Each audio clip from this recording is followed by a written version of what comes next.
Welcome to the Cultaholic Wrestling Podcast. If you like a lot of wrestling on YouTube, join our cult! Hello and welcome to a throbbing, thistling, girthy, lengthy, but somehow with 33% less fat than usual. It's the Cultaholic Wrestling Podcast. How you doing, Ross? I'm doing fine. What does thistling mean? Throbbing and thistling. Throbbing and thistling. That's right. Braised beef is brilliant. It kind of sounds like the same thing that I just said, but Yes. not really at all, is it now? I think thristing is a word. No one's corrected me, apart from just then. Yeah, I don't know. Leave your thoughts in the comments down below. I won't read them. It's just you today. It's you and the lovely Joel, as always. Oh, yeah, you're all right. Get the camera on, Joel. You're all right. There's a big talking point here on the camera. It's Joel talking like someone's man. yeah. Oh, Joel's, you're all right there. Thoughts on the moustache, everybody. He's grown it for Movember, but deciding not to raise money. It's a very interesting... It's a very selfish cock duster. I'm doing it for me. It was Dan's idea, another one of our editors. He said, I'm going to shave a mustache. Will you do it with me? So I said, sure. And in fairness, he has actually grown a mustache. Oh, it's a stunning pair of moustaches. My mates have gone, you grow a mustache first, go on then, and shut up, like, clean shaven, going, ha ha, you fell for it. But no, well done, ye. Considering it's only the 7th or the 8th when this podcast's going live, but it's the 7th as we're sat here. It is. It's a stunningly dense forest on your top lip. Thank you. I'm worried it's too long, like either side. You know? No, keep it going. No. Triple H, 2005. All Let's right, go. that's That's it, yeah. Get some sideburns as well. Oh, don't take it too far, Joel. You're like a guy who thinks he's a detective on the weekend. Level now, yeah? Keep on going. Oh, yeah. Oh, that's it. Give Yeah. the people what they want. Yeah, there you go. Closer, Joel. Closer. Zoom in like Super Mario 64's face. That's what the people are gagging for me. How are we doing? Fine. Yeah? Well, we're happy that you're here. You with Happy your to be mustache here. to make up for the absence of Jack.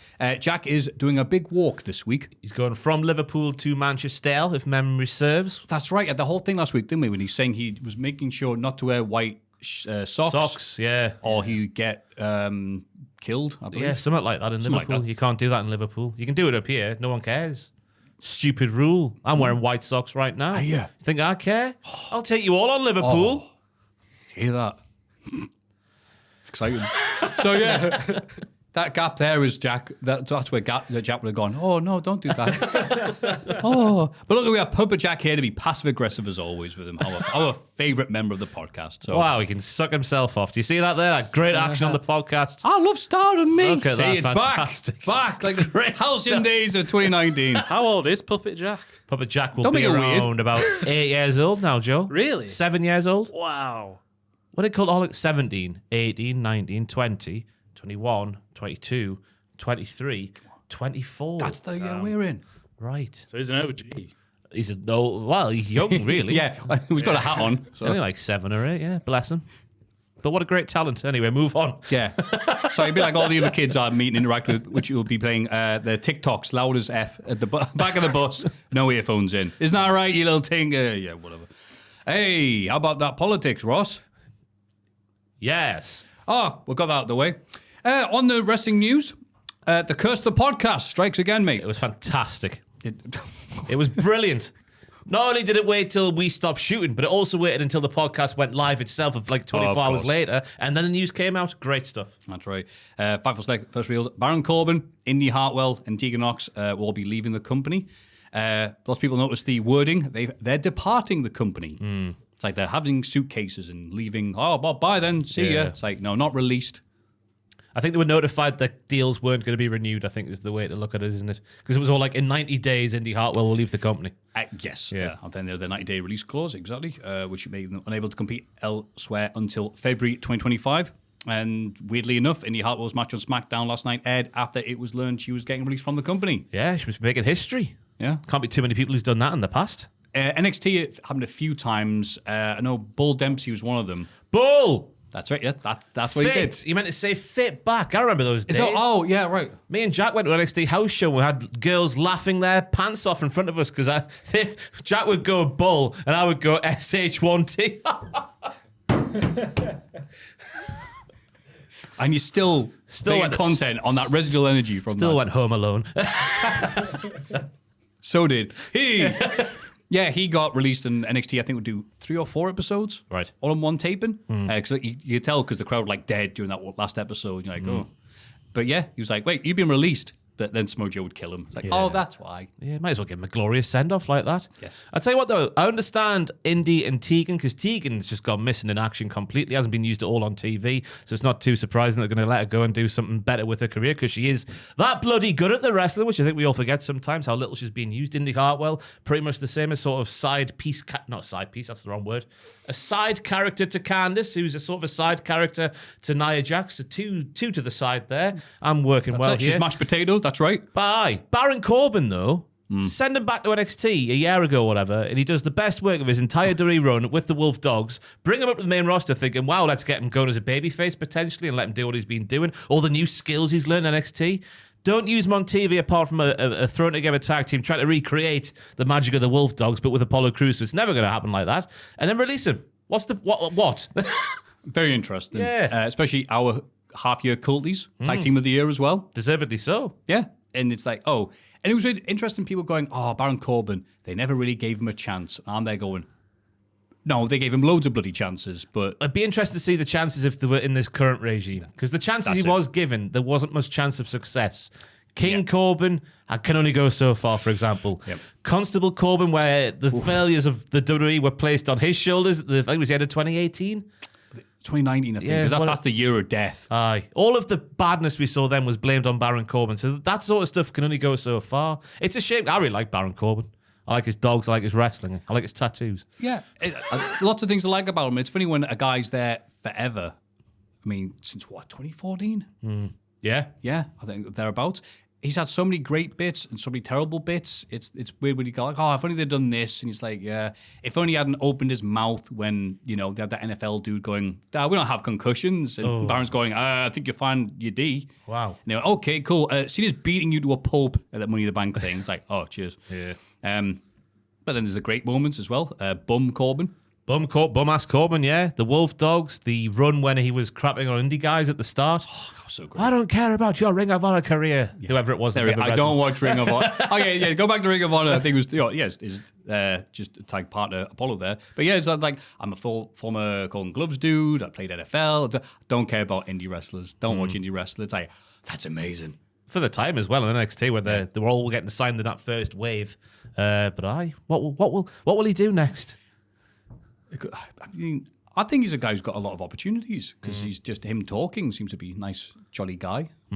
Very amiable. He could do a podcast. He could continue wrestling. He could, lose the JBL, the main event of the next TNA show. There's so many things he could be doing. But yeah, and we'll always have that one moment, inexplicably just whatever run, hitting Becky Lynch at the end of days. What a shocking moment. Turn around and say, there's nothing you can do about it. It's like, still gets us. But yeah, Indy Hartwell was a bit surprising, but also not surprising. And Tegan Knox is like, okay, well, it sucks. Yeah. But at least there's some sense there. But Indy Hartwell did get a good laugh, though, when she quote tweeted the announcement of the news of her getting released, going, wait, what? And everyone was like, this can't be the way she's finding out. And everyone was like, no, she knew, don't worry. Wait. Breaking news, she's kidding. I'm like, oh, that needed explained, did it? That's the problem with Twitter these days, Maffew. There's no room for a joke anymore. Oh, and another exciting news. Goldberg has announced his retirement match. Oh. The guy who hasn't wrestled in years and shows up and has a 3-minute whatever. While appearing on ESPN's SEC network during college. I don't even care to even read this. And I can't wait for it. Neither can Nick Nemeth. Quote, on the bell, he spears and jackknifes Gunther. G kicks out at 1, 3-minute match, and good effing riddance. That's what's happening. Is that, do you reckon a shoot comment or just like he's pals with Goldberg after what they did together in the WWE? Just a little bit of banter here and there? I thought it was banter, and then someone says, hey, how about Asuka beating Goldberg? And Nemeth says, don't you dare force that nonsense on our queen. Yeah, Goldberg's retiring. Yeah, Big Billy Goldberg's a big reason why I'm sat here today. But the way he was used in the latter years of his run was scandalous at times. Right. I think we'll all accept that. But if it is, I hope it is Gunther, sorry, but I do hope it goes as Nick Nemeth says there, because if a win would happen, that would be shocking. Because it makes you wonder, with the way Sting got his retirement match in AEW, could the traditions of wrestling be changing slightly? With Triple H. at the helm, instead, yeah, being such a wrestling fan. Because obviously the tradition of the business, you lose on your way out, you put somebody over, it's good for the business. That's what he does. His little suit and tie. Howdy, folks. You think it'll be at WrestleMania? Yeah, because I don't think Gunter will have the title by then, so I think it'll make sense. I think the title will be with old Sethy Poo or CM Poo. Yeah, I agree. Sethy or CM Poo. Poos. The Poo twins. The Poo twins, yes. Great content. And a proper retirement, though, is Marco Stunt, who's announces retirement from professional wrestling concerns his doctor. Doctor presumably looked at an x-ray and went, whoa! There was all kinds of things pointing the wrong direction, wasn't there? All kinds of things. I can't remember what they were, but I remember reading the list thinking, wow, it's a miracle he got on the ring for that appearance on Collision not too long ago. Right. Yeah, and then Jack Perry threw him into the turnbuckle really hard. That must have really hurt. What I'm not saying that was a contributing factor or anything, just all those issues would have been there, and to take a move like that must have been devastating on the body. He wanted to help his friend. Yeah. What a man. But I messaged him saying thank you very much, and I looked up the last time we spoke, and in 2018 he broke his arm, and he went on Twitter, send us $2 via PayPal, I'll show you the x-ray. I said, I'll send you money, show me your arm. Like a particularly weird, horny wrestling fan, and he did, yeah, I paid him the money. Oh, I bet that was worth And he went, don't show us to anybody else. I went, oh, exclusive pictures of a broken arm. But that's a shock that he signs for AEW, that you don't talk to him again. Well, doing nothing to dispel the rumours, Maffew. Oh, I'm getting more and more blocked by AEW wrestlers. Like, what did I say? Oh, right. Yeah. Okay, fair enough. Oh, apologies. Who's blocked you? Can we have a clue? His name rhymes with Mark Davis. How did they see this? I just assume nobody watches. In the trade? If you say anything positive, no one bats an eyelid. You say something slightly negative. Oh, there's some group chats that are full of quotes. Speaking of which, apologies for last week. I wondered why Chris Bay had a GoFundMe when he's under contract at TNA. Are they not paying his medical expenses or stuff like that? And I've been told, yeah, TNA are paying for his medical expenses. I do apologize for assuming that America is a horrible country. The GoFundMe is for his lost income while he's out. And a lot of people who work with Chris Bay have said nothing but good things about him. So a lot of people dedicated to helping him. So I apologize for saying stuff about TNA, saying they do not, how dare they not pay for their medical expenses, whatever. I assumed my mistake. Yeah. And fair play to you, Maffew, for owning up to your mistakes and putting them on the air. Good. If you like these bits where I apologize for doing something wrong, there's plenty of them every week. Only here, Cultaholic. But I think the GoFundMe will still be live as of us sat here now, was it? So, yeah, it must be getting up there now, though, because last week it was getting up there already. Yeah. Yeah. Oh, further up there, as they say. Further up there. Speaking of deals, Dustin Rhodes and AEW are still waiting to come to terms on a new deal, which is interesting because Dustin has 2 titles. In Ring of Honor, though, who gives I mean, a... I know they're going to TV, potentially, though, Maffew. That's why a certain man has a certain belt. Yeah. Hi, guys. That's how his catchphrase goes, everybody. That's such a weird thing. It's like, look, we have Chris Jericho and Dustin Rhodes as the champs. And these executives going, But it's an interesting... Because obviously the story's there with Cody to be done if they want to do it. It's a one-angle thing. So that must be tantalising for Dustin. And a little bit... I don't know how Tony Khan would feel, because it is just like Dustin's got a role in AEW and it's very important, like obviously in the young lads and pushing them and all that sort of stuff. Would he give too much of a hoot if Dustin went? I imagine if he appeared on TV for the WWE, he would give a hoot. That's just my opinion, though. Given how he's been with Phoenix, I think, because I think there's sometimes he said like, oh, he wanted to go to the Hall of Fame or somebody. I'm getting names mixed up. I can't remember. Yeah, but something about WWE talent, or AEW talent going to do something. WWE he says, yeah, I'll be all right with that. But I think Dustin with his 2 sets of titles, and he's kind of featured. Yeah, they kind of put him out there like, ladies and gentlemen, Dustin Rhodes, and he always gets a good reaction. And he can still do all of the things. Yeah, and more things than he could do in the 90s. Yes. Like do the funniest thing ever with his 2 titles. On WWE Raw. But yeah, and to finish with the funny bit, when appearing on Snack Wars with Sports Bible, Cody Rhodes, Dustin's brother, revealed a story where Cena solved the McFlurry issue. Quote, people hating on the golden arches, I won't stand for it. I won't, says Cody, getting all excited. McDonald's is there late at night. One time, John Cena, me and John, 2 a.m. McDonald's. They always hit you with the same thing. Hey, ice cream machine is down. We can't make the McFlurry. Really, says Cena, you can't make the McFlurry? What if I gave you a $100 bill? In a moment, they turned that thing on. McFlurry was right there for him. What a knob John Cena is, eh? Can you imagine him floating around in his gold Rolls Royce? Hello there, peasant. Turn your ice cream machine on for me, for I am John Cena. No, I can't say. I can see with my monocle quite clearly. No, it needs to be switched on. If I could, I would, but I can't, so I shan't. Well, you wouldn't pay $105 for a McFlurry. Not at the moment, no. Yeah. Lottery win, though. I'll do a John Cena late at night. You watch me go. I'll get two. Yeah. $210. And then, no, but what you do is you go, all right, cool. Now, here's another $100. Switch it off again. Maniacally eating a McFlurry as people going, boo. Watching the person behind you cry. I want a McFlurry. You can't see that, he'll say. Hey. You can't eat this. Yeah, that's the spirit. Our Cultaholic Crack News crew typed this up with, his bank account is probably screaming with McHappiness. Who? Alex Kelly wrote that. Boo! He wrote that with pen and paper, a crayon. We wish you well in all your future endeavours. Guess he's not getting paid $5, eh? No McFlurry fee ever. You'll get paid more than that, thank you very much. How dare you? Aye. Was that the news? It was the news. Great news segment. I'm on a big what? Shut up, man.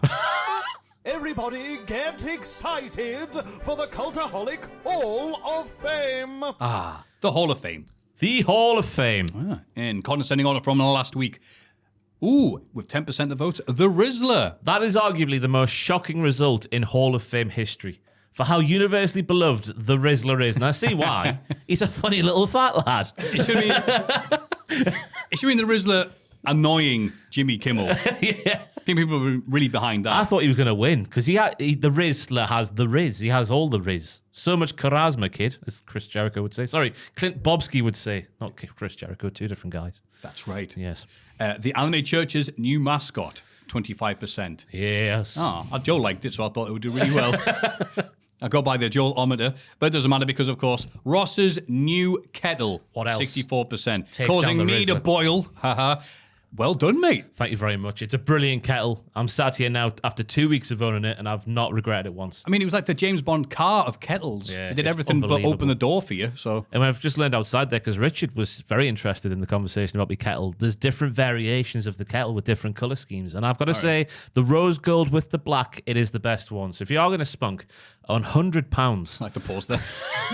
if you are going to spunk over a kettle, no, get the rose gold and black one and pay it over multiple months. I oversold myself last week. I'm not paying £16-something a month. I'm paying £13-something a month. So it feels even less bad than it would do if I paid it in one. My £67 kettle in the prime sale, by the way. What a purchase! Anyway, I guess I'll go first this week, will I, Matthew? Please do. As I What's continue it going to talk? be? Is it the blender this week? The microwave? What have you Well, got no, for I us? feel a bit bad now for going for it after we've taken one global celebrity off social media. I'm going to take another one from this week and make him my okay. Hall of Fame nomination. So Shuffle Gary around. Barlow is an insufferable twat who, for those who aren't aware, is the lead singer, I guess, of Take That, who are a manufactured pop group of the 1990s. Robbie Lefty was... Jack always calls him a club singer, and I find that really offensive in many ways. Yeah, well- Robbie Williams is I know the other guy wrote all the songs for Robbie, but he did the singing and has the Riz on the stage and whatnot. Absolutely. Yeah, A Mr. club I mean, singer. he's got a film coming out about him. Have you seen that? Who has? Robbie Williams. Is that already About him? on Netflix? Is it? I think I've seen it's that. a biopic, but it's played by a CGI monkey. Can you just get a picture of that? Are in you the all right, background? Joel? Oh, there he is. So while we'll look at this picture for a monkey. So yeah, Gary Barlow, tax evader. He had to pay, I think, £20 million in 2016. What on Oh, I'm earth lying. is happening here? Is this your Hall of Fame pick, Joel? Better man. No, but it could be, couldn't it? See Robbie Williams as a CGI monkey in the first trailer of Biopic. Bizarre but critically acclaimed film from director Michael Gracie is set for a Boxing Day release. Where can we watch it? There he is. That looks a little bit... It's got the same eyes. Yeah. Robbie was a fairly hairy man, so that's maybe why they're gone for the monkey. It's a bit bizarre, though, isn't it? It is, yeah. Why did it have to be a Who's asked monkey? for this? Yeah. I don't know. Why couldn't it just have been a CGI version of Robbie Williams? Yeah, exactly. it's a biopic. Or a real.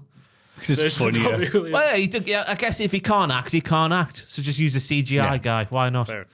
Where can we watch this, Joel? Good to say. He's going to swing when he's winning. Hey! Spend the entire Oh. last minute and a half trying to think of a Rob Williams song, Monkey. Well, it's out on Boxing Day in the UK. Is that it? It'll just fall into our laps Yeah. in a Christmas dinner. That's what happens. Go, hang on. Oh, Santa's been. Oh, it's a monkey singing Robbie Williams songs. Anyway, less about Weird. Robbie Williams. Anyway, Robbie yeah. was in the band with Gary Barlow, Take That, and Gary's son. Sorry, Barry's son. I've just got Gary and Barry in my head from a video we did this week. Gary It and is Barry Gary, Guinness from Guinness World Records. Oh, that's right. But sorry, Gary Barlow has a son. and people could not work out how on earth this son could be his son. Gary Barlow, I think, is of average height. He might be pushing 6 foot at an absolute limit, but if Joel wouldn't mind showing the footage here, or the evidence. On the left there is his son. Oh. That is a tremendously big son. And what is more shocking about it's coming towards us. I know, don't make it too big, Joel. Bloody hell. Oh. What is more shocking there is that the daughter on Gary's immediate left there, not his wife, Joel, don't be too complimentary. She's actually only 3 years old in this picture, and she's nearly the same height as Gary Barlow. It's an incredible statistic. What do you just say? What? Yeah, that daughter there is just 3 years of age, and she's nearly the same height as Gary Barlow, who has a very, very, very tall son. And of course, social media has seen this shockingly tall son and run riot. We've got some images here. Joel, if you won't mind clicking through them. Oh, he zoomed it right in. There we go. Gary Barlow behind his son's sunglasses. Next up, we have Gary Barlow checking the temperature of his son's bath. Next up, we have Gary Barlow having to go on his son's PlayStation. And finally, Gary Barlow standing next to his son while eating a croissant, as the flakes fly all around him. So yeah, just a really average height man and a lady who he's with who isn't really tall herself, is she? So they've picked up the wrong baby at the hospital. He's had a great upbringing, no doubt, with that tax avoiding bastard. And now he's so tall. God, it's like Stuart Little in reverse. It is. Bloody hell. I've got nothing to say to that. Apart from, yeah, what a big kid. He's so tall. God. He couldn't be much taller. I don't know how old he is. I assume early 20s. Oh, the size of his feet I as know, well. bloody Whoa. Jeez. He doesn't even need skis. Whose skis are these skis? God. Wow. But it's Gary Barlow's horrible, isn't he? They're going, is it 4 to see the new Robin Williams biopic, please? Is that Robbie in the tree behind them? Wow. But it is such an impressive... If I was Triple H, Paul Levesque, I'd be straight on the phone to Gary Barlow. We've got a white almost there.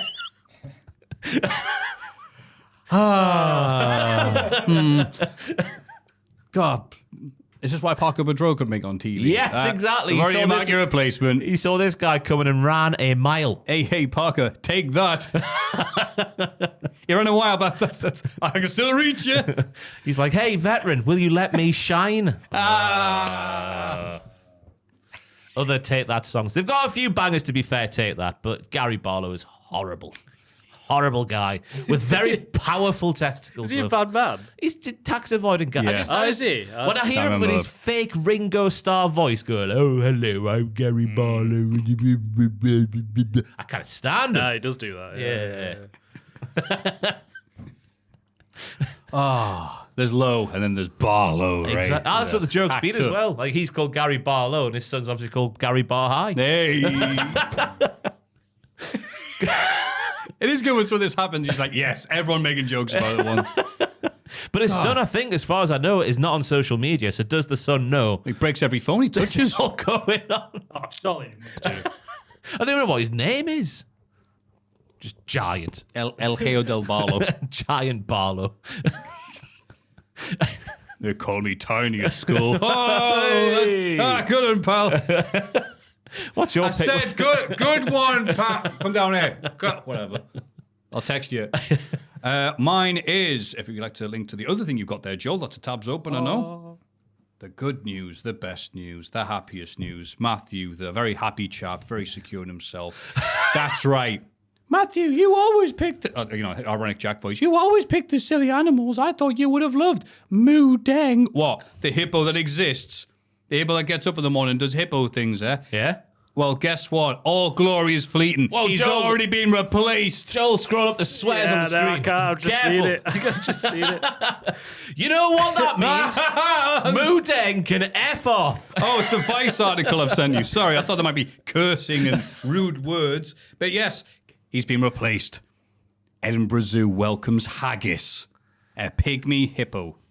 Is that pygmy? As in pick me over Moo Deng. Ha. Might be Pig Mai. The joke doesn't work that way, so I will mispronounce it like I mispronounce every other name. The virality of their cuteness all but ensures that we're going to keep pumping these hippos out until there's so many we're going to need hunters to take care of them, says Vice. Oh, dear. Johnny Appleyard, the zoo's hoofstack team leader. That's what it says here. His name's not Johnny Appleyard. That's right. Good name. He's from a children's book from the 50s. Nearly as outrageous as Mrs. Cheesecake, Joel's famous teacher from school. Haggis is doing well despite having a horrible name that conjures images of a Scottish delicacy. And it describes what haggis is, because obviously an American wrote this. We all know what it is. Haggis is all boiled together to form a brownish grey blob that honestly kind of looks like a pygmy hippo. So I take it all back. It's a perfect name. Thank you, Vice Writer. The Edinburgh Zoo has closed its pygmy hippo enclosure for the first 30 days after Haggis's birth to ensure the calf's health at this critical stage is in its development. Ha ha! You're done. You're through. You will be departing the zoo scene. Now, You'll be doing a podcast. You'll be fighting Salt Bay at a boxing event soon, Moo Deng. pardon me for speaking out of turn, but haggis looks a hell of a lot like Moo Deng. Because he's just been born, there isn't a photo of haggis. That is Moo Deng then? Yes, but they all look very similar, so I could have got away with not doing that. What if You fell this into my hippo-shaped trap. What if you nominated like a deformed hippo, a very ugly hippo? Hell yeah. Three-eyed hippo, here we come. So Haggis, the new hippo, the cooler hippo. The cooler hippo. Listens to trap beats and all the other things that cool people do. Speaking of names as well, Lewis Prada wrote that, did he? Is that his name? Is it? Is that his real Yeah, name? because he's the devil. Lewis Prada. I don't believe it. You don't believe another hippo has been born in a zoo. No. They come from manufacturing companies. It feels like it. Since Jack isn't here this week, everybody, we've bestowed the honour of the third nomination for the Hall of Fame on Joel. So the pressure's on Joel, because Joel, before the podcast started shooting today, or we started shooting the podcast, Joel called mine and Matthew's nominations predictable. He certainly did, Ross. yeah. Thank you for reminding me. I think that happened 5 minutes ago. Not predict the classic picks. No, you said predictable. Look at him. The classic. The lights are on now, Iconic. Joel. You've got to dance, Look boy. at Michael Jackson moonwalk and this statement back. Go on, what have you got for us? I'm going with. Oh, his microphone's broken. It's like 8 Mile, this. Oh, he's stalling for time. He's Look, choking. the microphone stopped working. Think of something, Joel. He's Think of something. choking. I had long to the. I'm going for Joel, you wine. had 2 hours. I'm going for wine. Wine? Yeah, wine. What kind of wine? Red wine. Red wine. Because I've been drinking a lot of wine recently, and I've been enjoying it quite a lot. Is this a confession or a Hall of Fame pick? It's a cry for help. Yeah. How old are you? 28. He's 20. That's too early to hit the red wine phase. No, I don't think it is. I only just got into wine last year, and this year I've really been enjoying it, especially red. I went wine tasting on Friday. Oh, who So did you this is why take, Joel? Was it... forgot her name again. Mrs. Shagger. Rachel? Yeah. Rebecca. Yeah, Was it Rebecca? Yeah. No, it wasn't her. It was someone else.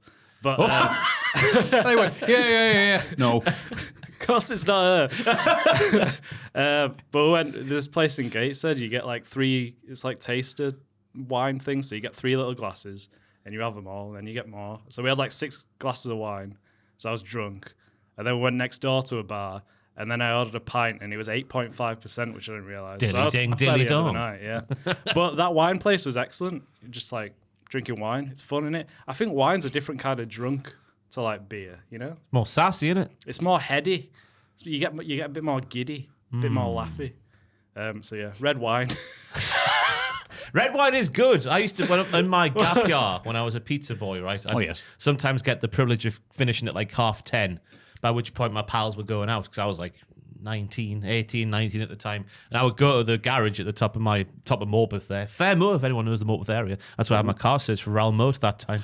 Went there and I would get a bottle of 13% red wine. It's like £3, I think it was, or something like that. Just say it off. It does work. It does But work, I've never hit yeah. the recreational red wine Really? phase yet. Yeah, I'm Oh, 32 you now. should give it a go. It's really nice. If I'm doing nothing on like a weekend now, just get a bottle of red wine in. Oh! Don't go for beer. Well, I do go for beer, but wine. I was Wine's going to say, just you nice, went innit? from wine to beer. How's that then?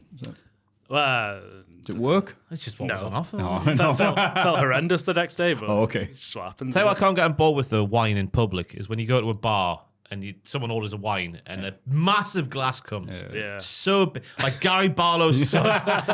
And then they put that much in and say, that's a medium wine there, that's £7, please. Why did they put it in such a big glass? Yeah, What's that's the point not- in that? I don't know. Aerate To trick maybe? you. I don't know. Stupid, innit? It's a con. Anyway, I hope to get to my red wine face soon. I think you should. Just more sophisticated. I don't know anything about it, like the different types and stuff. I just like drinking it all. Yeah. It's lovely. Someone we went with was a proper wine guy, though. An It's alcoholic. like, You know, Who are these people, Joe? Do you have friends outside of work? Well, yeah, this girl I'm seeing and her friends. Oh! Who's this girl? Exclusive. It's not Rebecca, I'll tell you that. Oh. All right, so we're looking for a woman in Gateshead who drinks wine. All right, okay. Cool. Yeah, narrow that down. Yep. Is she a nice lady? She's lovely, yeah. Should we get her on the podcast and interrogate her? Sure, yeah, I'll ask her. Does she like wrestling? No. Oh. She's listened to She's a bit perfect. she's listened to a bit of a podcast though. What bit? Oh, has she? The one with me, you and Tom. Oh. That one. What bit, though? Just like the first 5 minutes. And then that was enough. When you started talking about wrestling, she turned it off. Yeah. Which is fair. A lot of people seem to do that. What a bitch. I love this podcast. I hate the wrestling.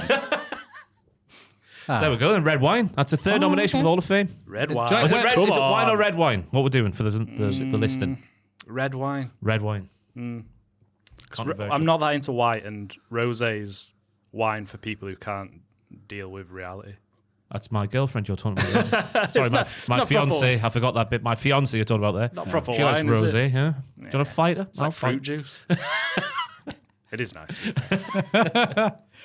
Yeah, I can't get behind white wine myself. I drink it and go, "Ugh." But red wine's okay-ish. Nah, never my first choice, but... Asti Spumante. That's the one for me. Tell you, get it. It's very cheap from your Aldis and your Lidls and whatnot. Oh, yeah. Asti Spumante, I think, is the full title. So like Lambrini? Sweet. Not like I don't know. It's just a really sweet, fizzier wine. If that makes any sense. Yeah. Wasn't that John Cena film on Amazon a few years ago? Ricky Stinnett. There you go. My favourite wine. It's a 2024 Ricky Stenicki. Well, very nice, I think. Yeah. You okay? Am I okay? I was going to say if we come back to year's time and he's just wine bloated up. I tried telling you. I can't stop drinking it. It's fine. It's You see Joel licking his moustache throughout the podcast, then we've got an issue. Tastes like Sunday. But thank you very much, Joel. Replacement Jack. So that yours is wine. red wine. Red wine. Beg your pardon. Red wine. Mine is haggis, the new hippo, in brackets, screw moodang. And yours is, Gary Barlow's very tall son. which you'll be winning, I imagine. But hey, don't take my word for it. Go to patreon.com/cultaholic and place your votes there. You know what will happen? The first person voting will go, oh, I can't not vote for Joel's. Oh, I love Joel. Cool. Well, Joel's so good. And everyone's good. Which one's Joel's vote? They're all red wine, then red wine gets 97%. Well, it did happen last time, did it? I didn't win last time. What did you nominate last time? Jar Jar Binks. Jar Jar Drinks. I mean, that was that's a a classic. hard sell, mate. Wine's not as good as that, so. Drunk Jar Jar Binks would have won. Yeah. No.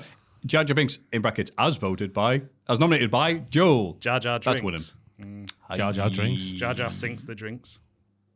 Jar Jar High Jinx. It's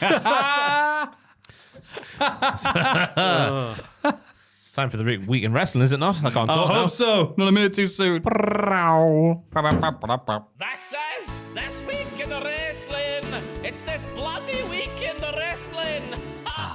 This week in wrestling, even though Jack is not here, his funny little things at the start are still here. So let's. No, I want try to them take all the credit for every single thing written today, apart from the Dynamite notes. They were done by Adam because I ran out of time, basically. Bless you, mate. So I've done Jack's notes for him this week. So any compliments, any complaints as well, throw them at me. I can take it. on. Oh, okay, well, Yeah. let's see how well that is. WWE Smackdown. Frown Fuel ahead of Crown Cruel. Kevin Owens cracks Orton with a stool. In brackets, steel chair doesn't rhyme. Yeah, I tried hard. Steel chair does not rhyme with ool, though, which is a shame. But stool does.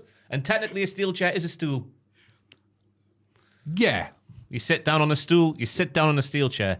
Your Honor, I stand corrected. Rhymes, bars for days. BBK, Well, don't say boy bars better if you're drinking know. the bloody red wine again. This not live show opens up with Nia Jax getting into the ring to brag about herself. If you can't love yourself, how in the hell are you going to love anybody else? Can I get an amen? Amen, Motheroo. She's done lots of things and claims she's going to win the Crown Jewel title. Liv Morgan, rack, seedy bitch. I thought you'd hate that one. Rack seedy bitch. I thought I'd go for it. And Father Dom are here to talk about how Liv has won things in Saudi Arabia too. Morgan also beat Nia the last time they had a match. Tiffy Time is here and promises to cash in, but she's not sure who she will do it to. Oh yeah, that is right, yeah. Maybe if the world title comes with Dom, she'll go for that one because she could use a little dirty in her life. A little bit of rough and tumble. She's gagging for it. Liv thinks Tiffy has done dirty in her life and calls the ref, as it's Liv versus Tiff up next. So it was a weird start of the show because Liv was sort of the de facto babyface of the segment, so she got a kind of babyface pop. And then they piped in boos, which were funny to hear. The sound, whoever the sound engineers were for this show, need a slap on the bum because their work was terrible. You're exactly right. Last time they did one of these pre-tape shows, there's like put in the fake crowd noise. Like it sounds fake as hell. You know that, right? Yeah. But it sounded real for a little bit where she got like, wah! Just because we're all conditioned when a heel's in the ring and someone interferes, they've got to be babyface. Yep. But it was Liv, who's definitely not. Liv mentioned that she retired Becky Lynch before getting the title. Could that be a little bit of foreshadowing? And she mentioned that at the Crown Jewel event as well. I'm like, oh, hang on. You never mentioned this beforehand. I mentioned it twice. Okay, yeah. Because there was a big debunking this week, wasn't there? Because apparently there was a story out there, I don't know by who, saying that Becky Lynch has asked for $2 million a year. Dun, dun, dun. And then I think it was Fightful, big SRS was like, no, that's bollocks. So a lot of debunking this week. How's Wrestling Travel doing? You got those tickets to Backlash in Japan? Oh, with that racist little thing below. Yes. Oh, which we won't repeat because we like getting paid. Yeah, just buy Wrestle. Was it Wrestle Travel? It was Wrestling Travel. We saw it. Whoever runs their social media is a bad person. Anyway. Tusk. I like the bit with Tiffy, to be fair, because she's like, oh, who will I cash in on? And then Dom, speak about the little things, AJ Styles all those years ago, Dom's getting the little things off to a T, because when she's like, oh, does the title come with him? He's like, he stashes. I don't know if Joel could give us an impersonation, because he has got a Dom. Oh, he has got the dirty mustache. Dom. Just imagine you're getting slightly aroused. He was like, what was he like? You're like, yeah, you see the mustache. There you go, yeah. The Roger Moore. But then Liv Morgan turns around and he's like, no. You see, it's wonderful acting by Joel. I like the little bits from Dom there as well. Yes. Yeah, it was good work by Dom. I'm not really into this stuff, but It's dragging on a bit, though. just a bit. But don't worry, we're near the end. Back in the Attitude Era, and we know this because women's matches involving such well-established names would never go this short in the modern day. Liv Morgan defeats Tiffy Stratz in a match that went less than 2 minutes and 30 seconds thanks to some buggery from Nia Jax to the ring apron. After match, Nia nails an annihilator on Liv. God, that's a hard sentence to say. And I butchered your thing at the start. Back in the Attitude Era. Oh, I see. Yes, because short women's matches and shagging. Yes, right. I get it. It was just a really short match for what was sort of built up in the first segment there, because obviously they've got to get a lot of stuff in. And this was sacrificed for time quite clearly. It ended really abruptly, normally to sort of kick out from that sort of thing, but not this time for Tiffy Stratz. Nia tried to help Tiffy by kicking the briefcase into the ring while the ref was telling Nia to piss off, but then Liv gets the shoot roll up in. There was nothing else much to say other than it felt really short and abruptly ended. Yes. Yep. Yes. Yep. Not much time for the women on the show. Bloody hell, Tony Khan strikes again. Kevin Owens hopes this video of him from his car finds its way to Randy Orton. Owens claims he doesn't want to hurt Orton. Hurt Orton, almost said. Sorry, too much Scooby-Doo. But he bloody well will do now because the match has been made between the two for Crown Jewel. You did this to us, says Kev, who appears to reveal that he and Randy were actually in some sort of romantic relationship with chitter-chatter like that. It really made me think that way. You did this to us? You broke us up? Sounds like a Taylor Swift song, Maffew. Look what you made me do. He'll sing as he struts around sexily at Saudi Arabia. Is that a Taylor Swift song? It certainly is. Look what you made me do. How does it go? Look what you made me do. Look what you made me do. And famously, she gave money to Right Said Fred. Really? I'm too sexy for my car. Fair too enough. Sexy for Saudi Arabia planes. That's what CM Punk is suffering from right now. I do like how the segment was set up with like, oh, Kevin hopes this video gets to Randy, but then obviously someone at WWE's gone, we'll put it on the air. We'll rinse you, Kevin, you bastard. It's like in basketball, he goes, everyone leave the room now. And everyone stays there. He goes, when we used to sing together. This guy's dying in his seat.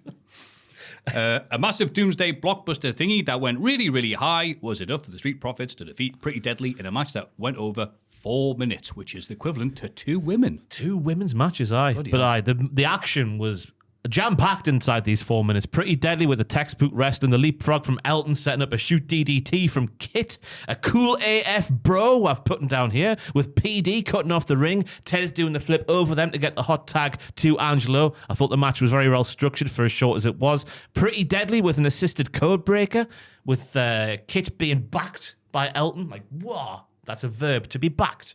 Yes. To back someone. Throw them with your back. And then B-Fab getting her own Andre and Hogan slam in on Elton Prince on the floor was a fantastic moment. And as the note said there, the finish on the height on the finish was so high. Tez must have really been sore afterwards. That's right. It would have hit Gary Barlow's son's knee. It would have done. But yeah, just a match. Like I said, the pre-tape nature of this, and obviously, well, there's not much to do for the Saudi things. So, hey, just have a nice match. Pre-Daddy do what they do well, which is make other people look good. Yep. Does me good. Yep. Tiff Stratz Did you see, though, the Street Profits, I think it was Montez's Instagram share this week. Jolie, you logged in on Instagram. Doesn't matter then.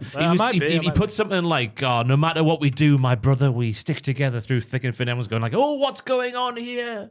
Who are they? He's looking good. I've seen a screaming Jake Hager on the screen in front of us right now. Who do you want me to get up? Montez Ford, please, Joel. Just so I get the quote right. Because everyone's going like, are they considering their future within the WWE? Well, everyone speculates. Oh my goodness me. It's a picture where they're sort of like, there you go. That's the one. No matter what may come. Oh, it's gone. One sec. No matter what may come, we do this together, my brother. Forever, the Street Profits. What do they think they're going to do? Do, do, do, do, do, do, do, do, do. Will they stay or will they go? Do, do, do, do, do, do, do, do. See, to me, it looks like just them going, yeah, isn't life good? Look, I've got a friend. Or we're very frustrated with our roles. We want better. We want more. We will leave. Yeah. I'm unhappy. I want to leave, is what that means. Tiff Stratz has an egg on her head. That's not how you make that. It's a big bloody shiner caused by an apparent shot to the dome earlier in the night. So I think Pamela had the briefcase, didn't she? It went kaplonk, and it was a big old dirty shiner out in the corner of her Tom head. and Jerry when the big bomb would come up. And they go, I'll get rid of that. And they press it down, they come up back there. Tiffy claims right to Nia Jax's face, the bollocks from earlier on was to try to lure Liv into a false sense of security. Bayley and Naomi are here, and nobody seems convinced by what Tiffy is selling. Apart from the egg on her head, but she doesn't really have a choice in that sell. Lol, because it's a real one. Yeah. So why would Tiffany say this when the camera's right in front of her? I don't know. Here's my dastardly plan. Wait, Papa Jack from the big walk. Beep, beep, beep, beep, beep. It's a fed herring. Oh, that's the thing you say. That's the kind of insight you don't get when Jack's not here, but you do get. I've confused myself here. You know what I mean. You know what you said didn't make sense, but it worked. Jack is brilliant.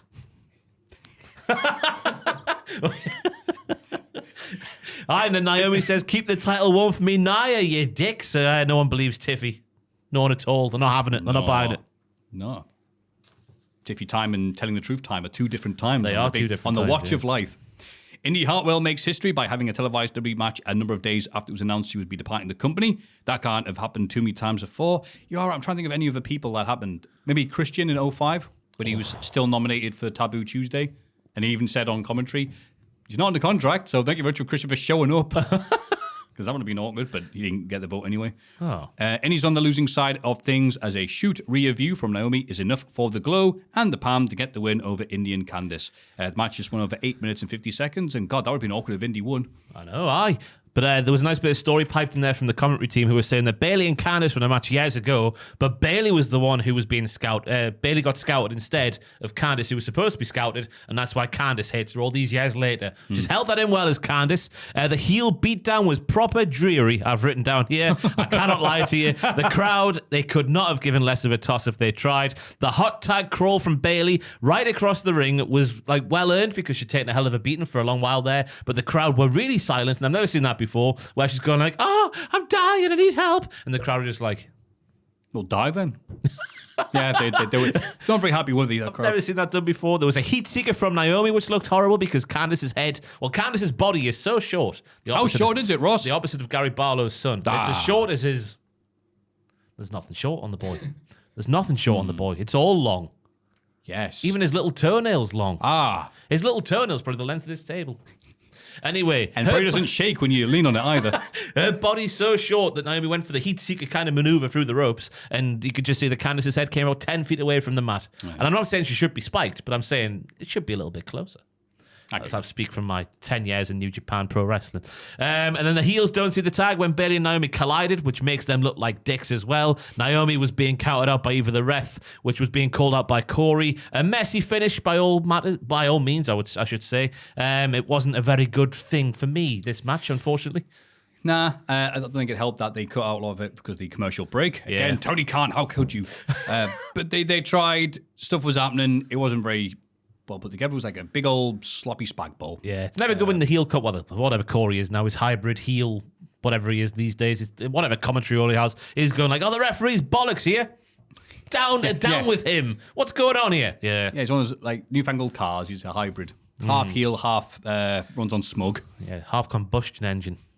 Because he is quite combustible on the social media. Oh, more on that later on, Ross. Ooh. Jimmy Uso and Roman Reigns. Could you say that he likes to mirror virtue signal maneuver? Oh!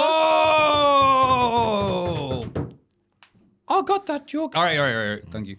That did kill the bit. Jimmy Uso and Roman Reigns are here to clear the air talks with Jey Uso. Jimmy says, "Way, me and me bruv made up. What can it ye's two pair of doilums?" I'm not sure I was supposed to go there, so I picked all of them. Jay is here and says the main thing is getting back at Solo because he hasn't forgotten everything Roman did to him all those years ago. Physical, mental, and emotional damage are all mentioned, but Jay is here to show future generations of the bloodline that it's family above all. Aww. Roman has to accept, however, that he isn't going to be a bossy boots this time around. They're going to be equals if this is to work. You. Blats out Roman. Blats, I love that term. After a few moments, though, to quite the reaction from the crowd. The three OGBL members do a couple of poses as the segment ends. They do the Hogan poses and tear the shirt, and everyone just goes home because I think that's the end of the Smackdown. That's right. Yeah, Roman did the thing to send the people home happy. The segment did what it had to do. I don't know what else to say there. It was nicely laid out. Nice to see Jay being nuanced again with the stuff about the emotional, the mental, the physical damage, but it's family above all, so that's what makes the entire thing make sense. He's just here to take down Solo because he's sick of him. They need to do it together. It hit all the boxes, ticked all of them actually. No, it didn't just hit them. Bosh, to tick. Yeah, you know when you go in the voting booth and you go, I don't know, I saw those machines this week, Maffew. Oh, that's right. You had to hit them, didn't you, to get voting for someone or something? I don't know. That's how it works over there. That crazy country. But yeah, it was weird. They're talking about obviously the emotional and physical damage. Nothing there about fire or water, so must have insurance for that. Ooh.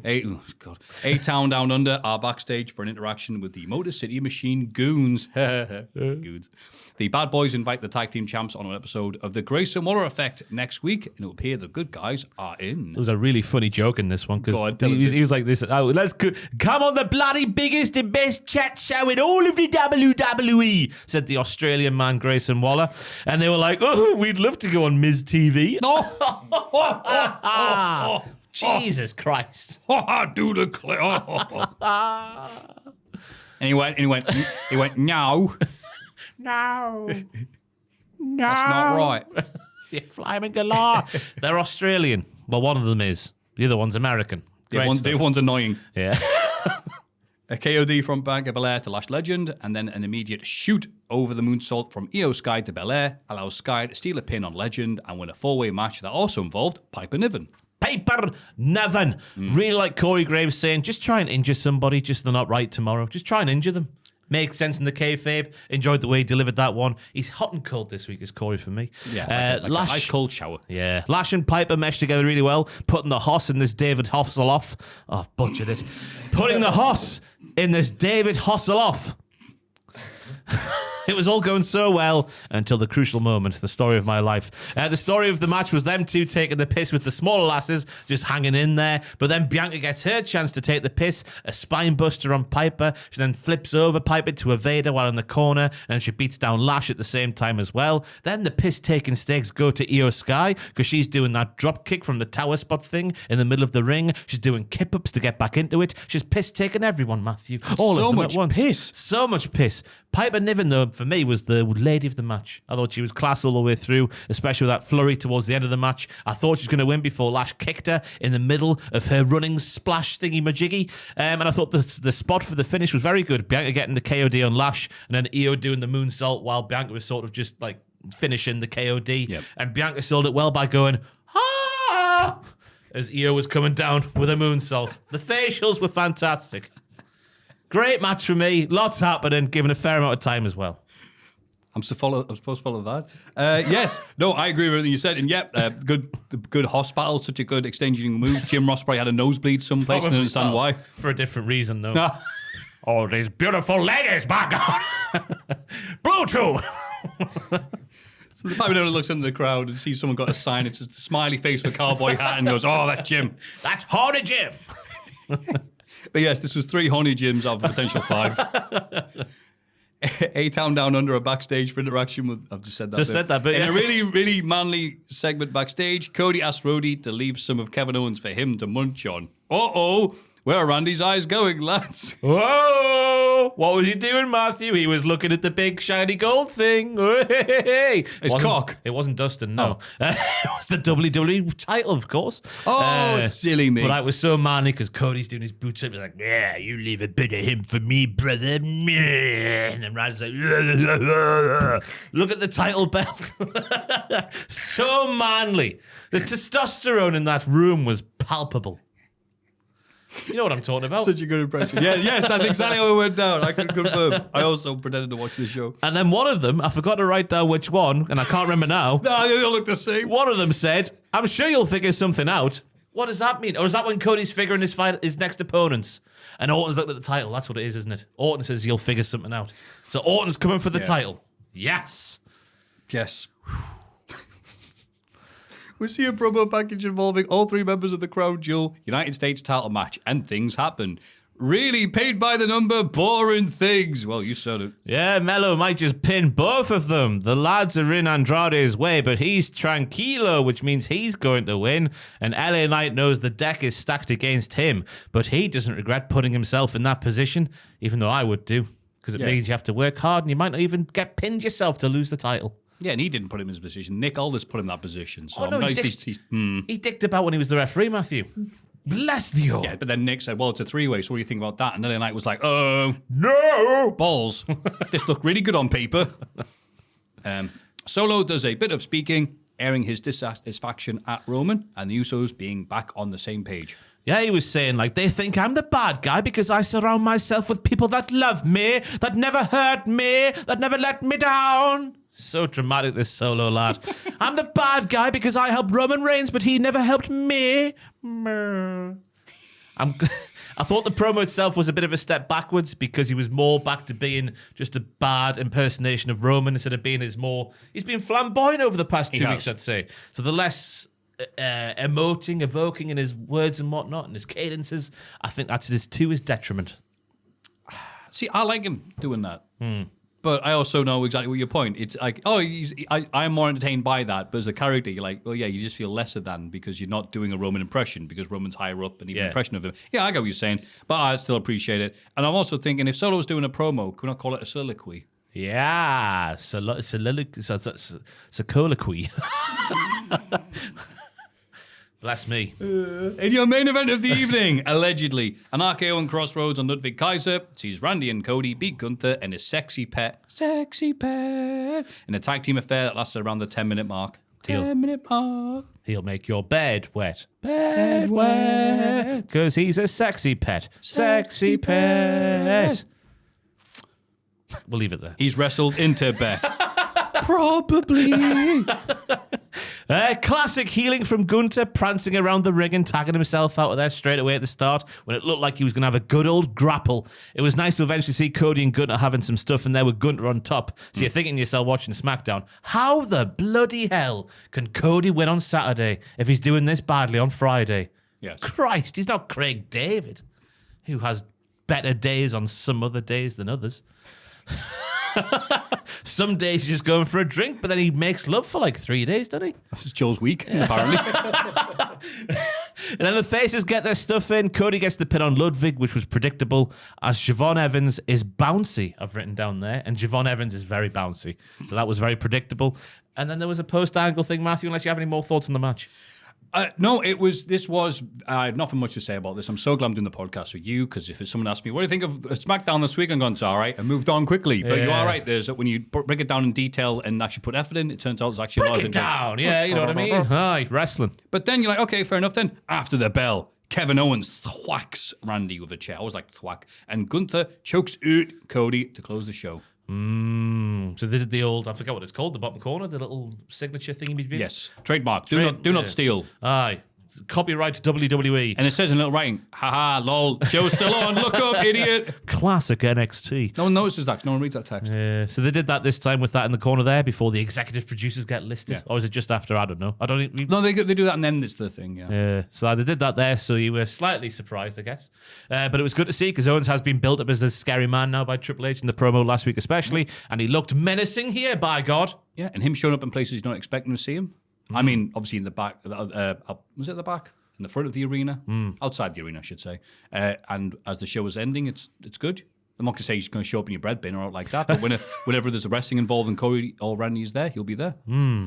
Bread bins. A very old thing. You got a bread bin? I've only just bought one because I don't know where I got this thought from. Obviously, this is not something I've actually based on reality, but I thought I don't need a bread bin. There's obviously something invented by bread companies to keep me in the pocket of big bread, I guess. So I can just keep my bread in little packages and the things it comes in, so whatever. Put it in the freezer. Yeah, that.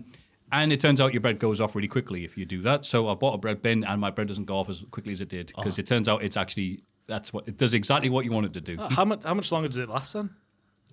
Well, that's longer than the stuff that I got. A few days. I actually ate the bread. Before it could go off, which is weird because you think you've got the device now for keeping it there. But I guess that's a thing when you grow up with not a lot of money. You always go, well, I've got food, I'll eat that because you don't know when it's going to go. So I didn't allow it to go off, even though it could have lasted longer. Yeah. It's weird that. I tricked myself. I've always just been like DJ Khaled. A freezer putter inner because it just lasts as long as you want it. If it's frozen, then you just take it out, plan ahead of time, let it defrost for a couple of hours, and then that's it. I don't like the bread after it's been in the freezer, though, as it turns out. I think it tastes different. It is different. Is it different? I think so as well. It's obviously not like a fresh out the oven sort of thing, but I can't tell. That's what I'm wanting. For your sliced bread, though, I can't tell the difference personally. Not sure. So Joe flatline there, so I was going to You can keep it in the fridge as well, right? I think it lasts longer in the fridge. Does it? I've never done that. I don't keep bread in the fridge, no. It feels like it would get soggy. Or moisty. Yeah, I don't know. I might look into a Moisty. bread bin. I always end up chucking mine away because it goes out of date. That's it. So I've Put it got in a the bread freezer bin. then, Joe. Yeah, but it's not the same. And then never eat it ever again. 100 years later, you can have it. WWE Crown Jewel, probably is about as interesting as our bread discussion. Major international incident has occurred. A Zayn has hit not the WTC, but the OTC. Just one, though, thank Christ. If that one's no good, I was trying to think of something along the lines of George Michael's biggest song titled Careless Haluva Kick, but that didn't go... What? Yeah, I was trying to think of a Careless pun. Haluva Kick. Yeah. That's George Michael's biggest song. With the saxophone. That's terrible. Yeah, but there's nothing there. There was a hint of an idea, but I just couldn't be asked to work it out. That you've bailed on. Yeah. So I went for the 9/11 You hot gag tagged instead. right. You hot tagged the 9/11. I'm proud of you. Yeah. Not one but two Samoan spikes is enough for Solo to get a pinfall win over Roman Reigns in the OG Bloodline versus New Bloodline, now with Lemon. 6-man tag match. About that surpassed the 16-minute mark. It conquered the 16-minute mark. I always like to put the times in because it makes you get a feeling of what we're talking about. Certainly does. Jay coming out last was very interesting for me. But then you hear the stories that this week were breaking that apparently he sold more merch in the last month than both Punk and Roman combined. Yeah, people love the yeeting. Even with the commentators sounding like 90-year-old men going, oh, I'm going to yeet everywhere, Wade. Oh, you're so terrible. How much money is that, though? I know he takes down a penny of like a dollar, but still, imagine how many pennies that is. He probably has enough now to buy your kettle. Without it being the on payments, offer. yeah. Right. He could spend $99.99 on a kettle at one go. And all it cost him was selling 10,000 wank puns. Oh, it's good work if you can get it. I thought it was nice that the Usos were getting their old stuff in it, like they hadn't missed a day from when they used to tag back together. We got to the point in the match where Jay tags, in my opinion, the wrong man to prove he isn't Roman's bitch. The crowd are chanting for Roman. Roman hadn't been in the match yet because he would have been the fresher man. What a child Jay proves himself to be. Jimmy then goes on to get battered by Jacob Fatu and the other heels, proving that Jay went down the wrong path, Maffew. Maffew. There's no concrete proof that I am in fact Patty. Yeah, that was exactly right. It's like, look, we're equals now, so I'm going to tag in my brother because we're the tag team you may have heard of called the Usos, right? Okay. And Roman just going, And it's at this point on night I go, oh, look, it's that time of year. We have to pretend this is a thing. And yay, sports washing. But I'll admit, I did at least enjoy listening to the crowd here in Saudi. They were all over this like a fat lass on chips, as my dad used to say. They were just ecstatic for everything. And they were like, everything, they were like, we're telling a story here. The kids were like, we get it. We know the story you're telling. We're here for it. Like, it was really nice to hear. It's like you showing support for them with that shirt choice colour. Oh my God, that shirt colour choice. Really? Green and black? Is that You've got the Saudi green on. No! No, don't say that. Damn it. They were good, the crowd, to be fair to them. Yes, I like that, and it made the match more. It was just storyline, but I don't mean that as a negative, as we know by now. The stuff involving the Noi family that isn't bloody moaning Rikishi. Whoa, my son's not a millionaire. Whoa, shut up, man. It's always been great on TV, and I approved of this. And yeah, it's shown that they're not quite there because they've still got a bit of an ego issue because that's why they didn't rely on Super Roman to do everything, and that's why they lost. Yeah, but also Maffew, there was a big botch, wasn't there? There was a big botch. So Jay, after not doing the right tag earlier on, then gets beaten down for ages, gets the hot tag to Roman. He gets in there. Then we get to the point in the match with the botch, the one spike. The ref definitely counts 3. Jimmy was definitely late, and the contact he did make after 3 was counted couldn't have toppled over a one-legged toddler. And they're really easily to knock over. Exactly, yeah. The one-legged From toddler. experience. Yeah. How many of you pushed over, Maffew? Oh, loads. I've bowled down 10 in one go. Like a bowling alley. Those are rookie numbers. Got to get those numbers up. Oh, what's your number for pushing down toddlers? 8, which is so perilously close to yours. I feel really annoyed now. It's also less than what I said, which means you calling me an amateur doesn't make... You said 10. As I did, yeah, and you said 8. Yeah. So I need to get up to your level. All right, but I thought you'd besmirched my number, did he not? Can we roll back the VAR? I thought that as well, yeah. Let us know how many babies you've pushed over in the comments down below. Jacob again, though, looking like the dog's bollocks, setting up the final full of the match after the 2 spikes. And I thought, watching it, I was like, oh my God, Solo Sikoa's pinned Roman Reigns relatively clean within the confines of a heel stable being booked like they are, which still feels weird. But I think if he was himself more often than he is, like being like, ooh, that sort of stuff he's been doing recently, I just realised I made a noise there. Remember when he was taking the piss out of the Motor City Machine Guns? He's like, oh, well, anyway, that sort of stuff, and he's flaunting his ticket around on Raw. If he's doing that, more of that stuff, I think a pinfall victory wouldn't feel so weird as it did for me watching this one. Because it feels like, as we were saying earlier, he's just doing a cheap impersonation of Roman. So when he gets a clean fall on Roman, it feels a bit misplaced. I would disagree. I think this is exactly what they needed. They're telling a story. Yeah, story. It needed to That's happen. what you go. Yeah. Come here, one-legged kid. It's story time. And they go, oh boy, is it? I don't know, Matilda. You go, no, and then you push him away. Yeah, that's how I get him. No, I like the story they're telling there, which is, Solo is obviously a small character in this thing. He's a very important part of it. Story is us 3 right now, the new bloodline, diet bloodline, are better as a team than you 3 are. You 3, you've still got your unresolved issues. And as the tribal chief, he would need a win over the OTC. Aye. So I like that bit as well. But it just seeing the pinfall, I was like, oh my God, they've done it. And I shouldn't be feeling that way, but I am.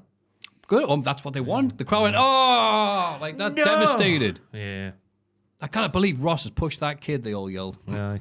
Some deserve it, some don't. But they're going, thank God, though, because not only did Sami Zayn come out, but Matthew's wearing the colours here to support... Wait, who wrote that? How do you know I was going to wear this?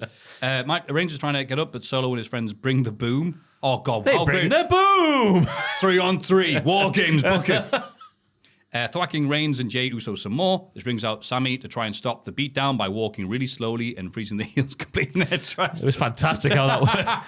Again, that is what happened, but the crowd reaction, man. Like, You've got to soak that crowd reaction in, but the way the heels just like proper deer in headlight stuff. Zayn teases hugging Solo after their interaction in the car park at the end of Raw. We're just buying some tabs. But then Sami brings the boom himself by suplexing Solo. After a bit of back and forth, Zayn haluva kicks Reigns, just like George Michael, as the two of them try to do some wrestling things at the same time, and tensions appear to build. Ooh. Oh, did he do it on purpose? Did he not? He doesn't normally do haluva kicks in the middle of the ring, therefore it must be on purpose, Maffew. It must be. I like the way it was done, because obviously we're trying to get the Survivor Series. Will Sami, won't Sami? At the moment, looks like he won't. But tonight on SmackDown, Maffew, family meeting. So he might do. Yes. Never a good sign when you hear family meeting. You're like, no. Oh, dear. But other people on TV, it's okay. Yeah. But yeah, this was just the little chef on the side of the road before we get down the A19. But they did do well with the little guy. Oh, I'm going to hug you, Solo. Bosh. Belly to belly throw. Fantastic. We had that chat, so I was like, I remember. It was only a day ago. Ah, you get away from me. Yeah. We're going to sit down interview with Gunther, who promises to choke out Cody. Cody gets 1-2, and he says he's going to win.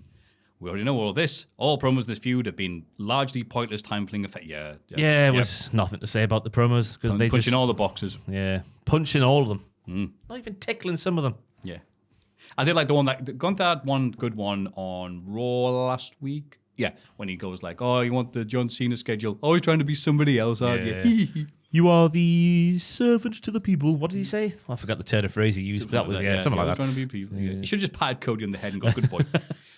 Contrived is the word of the day as Piper Niven mistakenly Vader bombs Chelsea Green. Green rolls out the ring. Apparently, to apologize for her mistake, Piper climbs the ropes as if she was going to do a sick black arrow to the floor or something, which allows Jade and Bianca to do a Doomsday Device to win the women's tag team title 4-way match against the 12-minute mark. Yes. Yeah, what was she going for? Why was Piper climbing the ropes to say sorry? Look, come here, maybe if I climb the ropes. You wouldn't have, if you just stuck her head through the ropes, you wouldn't have to have shouted because she's closer. As Gary Barlow's son knows, the higher you are, the louder you have to talk when something's down below. But yeah, it was a bit contrived just to set up the finish because obviously, I guess Jade can't lift Piper at the end of a match, I guess is why they did that there. But the finish looked nice once they got her up there, but it was a little bit contrived in the setup. The Meta 2, their tandem offense was fantastic and also a little bit scary at times. The assisted senton was fantastic, but then the throwing Liger bomb, it looked like Kai was going down like neck first. But like Hernandez giving the border toss. Yeah. Right? Oh, the border toss. I didn't know that was called that. I get to be there. But thankfully, Kyrie lands just about flat enough, but it looked close, so it did. Io doing a couple of botches, which is good for you, Maffew. The German suplex didn't go quite right with Bianca Belair, and the bit on the turnbuckle, which is very rare, obviously, for Io Sky. Michael Cole on commentary going like, oh, she's underrated as a wrestler. As soon as you give him a compliment, that's all you need from the go. Then the blush and go, oh, thank you, Michael Cole. Fall. Yeah, you can't be making comments like that. I was saying on WTF, you can only say that if Io Sky gets revealed to be a serial killer or like a penis model. That would be underrated because you don't know that's happening, do you? What did you just say? I don't know, Maffew. We'll move on. Lash and all the lashes were good. Lash is still very much rapidly improving in the ring, which is very good to see for all NXT stalwarts out there. And then Chelsea's bit where she was taking the piss on the ropes, like, oh, this is too high, so I'll get lower. Still too high, so I'll get lower. And then gets off there. There was a lot going on, and it was more than all right, you know. I enjoyed it. I thought a nice little match here. I love the Metaphors outfits, says Maffew. That's his analysis. But yeah, I thought the bit with the German suplex, I thought they covered it well, going, well, yeah, I'm smaller than her. Yeah. Oh, well, whatever. It wasn't that big of a deal. But then they just cocked up whatever they're going for on the toss on the top rope. But then she just punched her. Yeah, she just yanked her off, didn't she? Shut up. Yeah. It's praising. But yeah, no, a nice spirited match here. The crowd into it. Not as much as they were for the bloody Roman Reigns, but what else is on the show that's on the same level? But yeah, that's just nice seeing this stuff. Even with Piper. Chelsea, come back. Come back. Chelsea, let me climb this ladder so I can loud near you. So I can loud near you. Oh, doing so well, weren't you, Maffew? Multiple Stomps sees a hurty Seth Rollins pick up a somewhat shock win over Big Bronson Reed and a thigh slapper, super kick, that went a smidge over 12 minutes. After the bell, Bronson is back up looking all cool and badass with a trickle of blood running down his face, and Rollins quite visibly poos his britches on APLE. He did. He was like, what the F? What's wrong with you? Or something like that. Went, zoinks! Because Bronson takes the stomp on the steel stairs on the outside, which causes what looks like a shoot little bit of trickle to come down his face, which is a lovely visual for him. Very nice. But I wrote shock, well, somewhat of a shock in the notes, because I just thought with the angle they did on Raw, with the stuff with the lorry and just Rollins' injury to his back and whatnot being hyped up before the match, that'll be used as like a crutch for Bronson's win to be leaned on. But no! I thought the injury would play more into the match than it did. Rollins was doing all of his moves, testing his knee with multiple topes and stomps and whatnot. He slightly changed the way he does his big stomp at the end by landing on his arse, which I guess is to save his knee. That was going that way at WrestleMania, which is obviously, I guess he's got to do that now. Yeah. Big finishes from the get-go. This was just all the bombs were flying. Bronson dropping his taint onto Rollins' chest after a sunset flip was devastating. Lots of nice moves. It was back and forth, lots of near falls. And then Bronson gets a bit cocky after after a suplex, which is where, superplex, sorry, when the tide starts to turn. Rollins is like, meh, you should have ended me there. Meh, meh, meh, meh, meh. And he goes on to lose the match to Bronson. But it did its job. I think they're going to do the feud in reverse, if that makes sense. Yeah. So traditionally, it would be like heel win, face win, face win. But now they might do face win, heel win, heel win. Yeah, I think you're exactly right. And obviously, on paper, I'd be like, that's a bit weird. But then you go, it's sorry, it's only somewhat canon. And it's full canon now, Matthew. You just got to accept it. You have.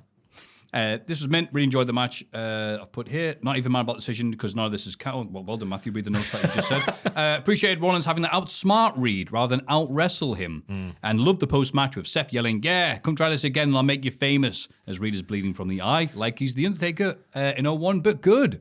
Actually making a career rather than killing the careers of DDP and Canyon. I remember. Yeah. You'll get In that cage, I was there. Yeah, and you look like Fraser. Who did? Not Fraser.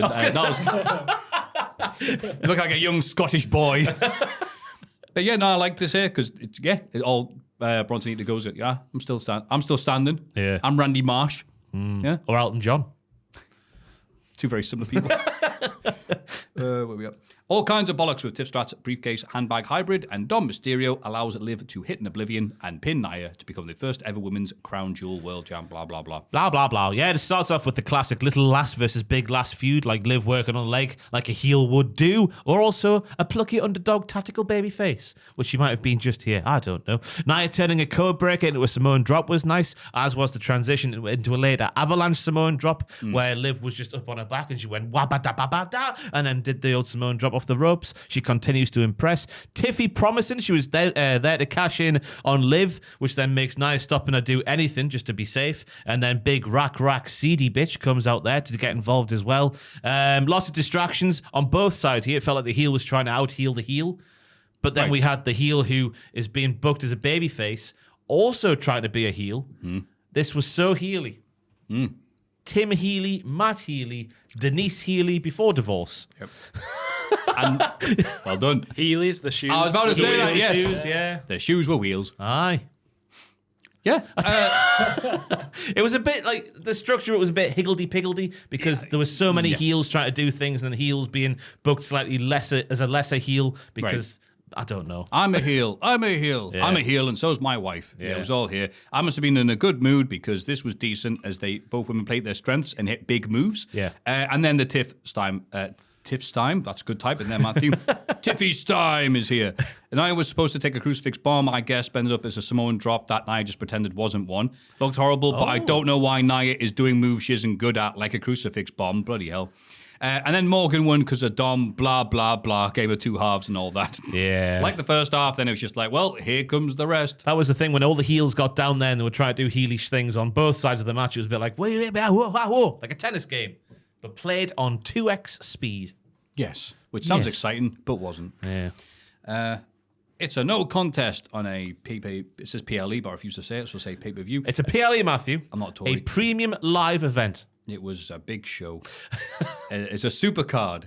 As Kevin Owens hits Randy Orton with a chair before the bell has even started for their match. That's a long way to go for that.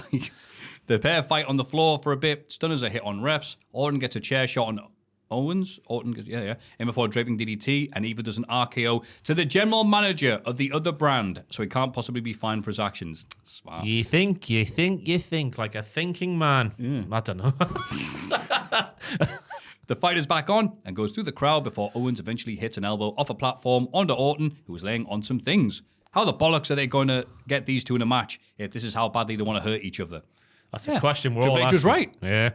I was fully expecting them just to go like, right, there's no content in you, no disqualification, something like that. But they never got there, so I don't know what they're going to build to now, but it's going to have to be quite gnarly. Yes. A match at another PLE.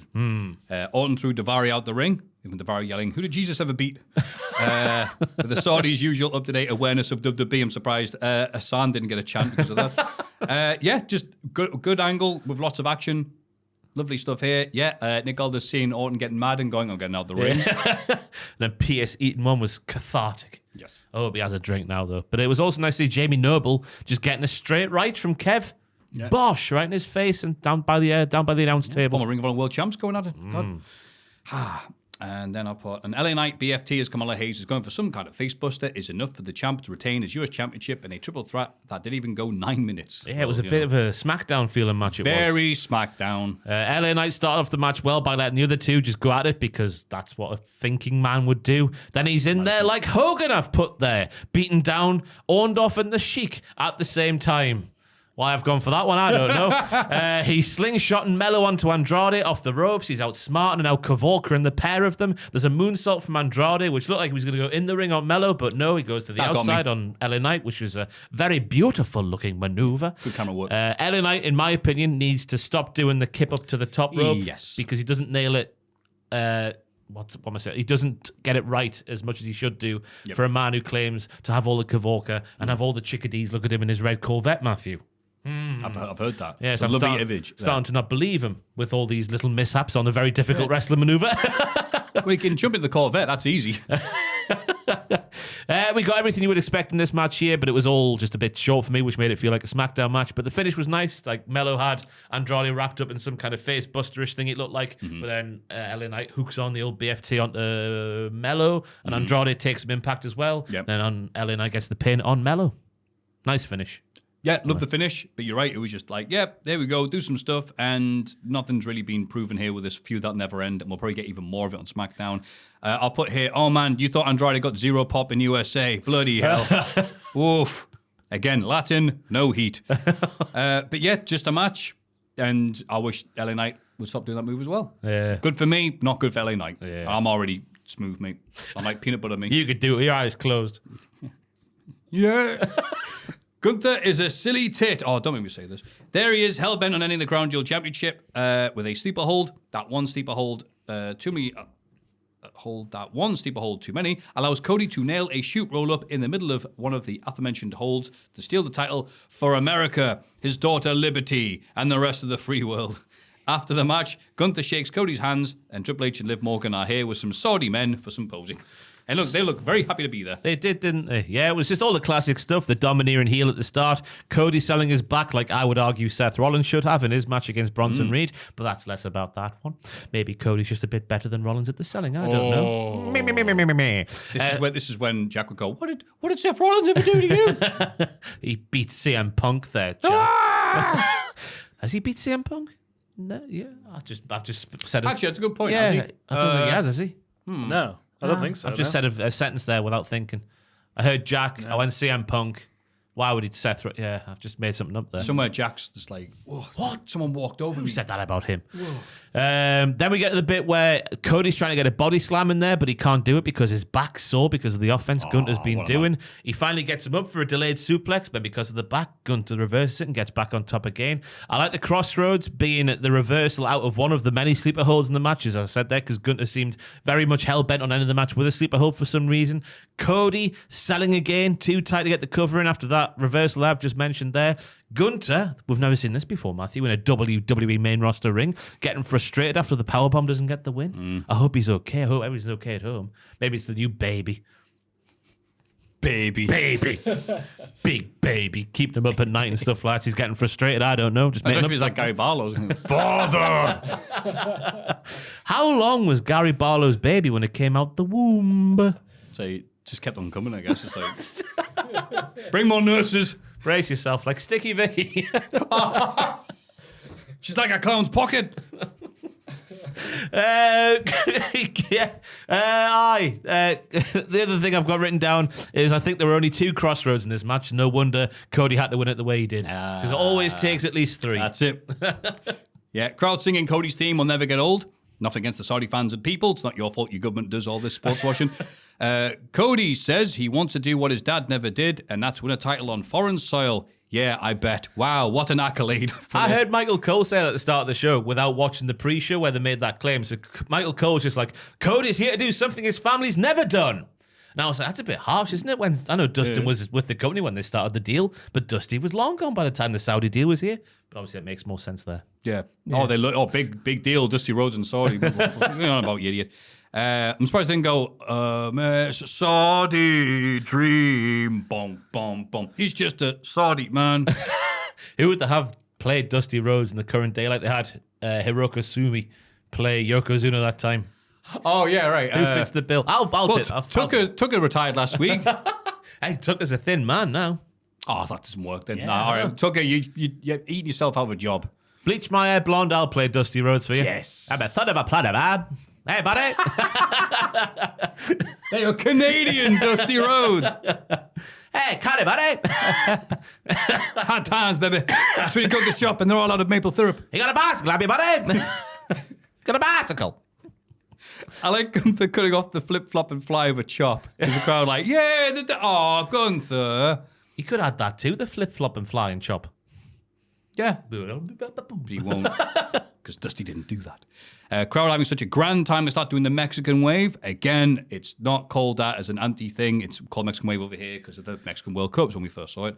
It's a sign of boredom, though, is what it is. I think it used to be, but I get associated with that, like, oh, God, like, was that the Rick Rude, Jake Roberts match, I think? Or Ted DiBiase won WrestleMania, and they're doing it because it's like, oh, this match is sucking. But, yeah, you do see it more and more now, like, we're having a great time. Yay! And I'm liking that happening. Gunther launches Cody outside so he can mock the crowd and let them get out their system. What a pro. What a pro. Good match. That won't be remembered by the time this podcast rolls on. Because who cares apart from the Saudi men? So, yeah, up there with some of the better Saudi shows. It wasn't bad, was it? It wasn't bad. I have to, again, I've no love watching these things, but again, the crowd just being on fire the entire night really helped it. It was funny how the belts are on America, obviously, for weeks in a case with many men guarding because they're so impressive. Oh, what a thing to have. Imagine owning one of those titles one day, we thought. We have wrestling matches where two people get the honor of holding those titles, but they'll live in Saudi Arabia forever. Yeah. You can't take them home. Because they're massive. Bloody hell. They just get a ring instead. Yep. I hope Cody, I saw it on Twitter this week. I forgot it was even a thing until seeing it on Twitter this week when he was in Ring of Honor and he was making people kiss the ring.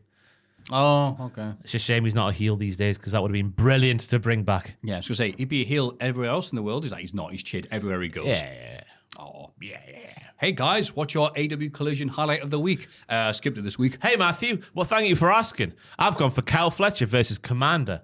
Do you want to know some highlights, Maffew? Yeah, you do. That's great. Commander doing some lucha things. Kyle pushes him off the top rope in the middle of said lucha things to the floor. It was cathartic. It was fantastic. Equally cathartic was Alex Abrahantes getting kicked in the head by Kyle. It was fantastic. That annoying little twit. Leaping Destroyer off the top from Commander. He did the running over the ropes as well, but the leaping Destroyer he did was unbelievable scenes. And then Kyle gets the win with a buckle brain buster. A brainbuster buckle. Right. A buckle brainbuster. Yeah. Yeah, it was a very good match. The Brainbusters, you used to call it. Very good match indeed. That was my Collision highlight of the week. Thank you for that. What was yours, Joel?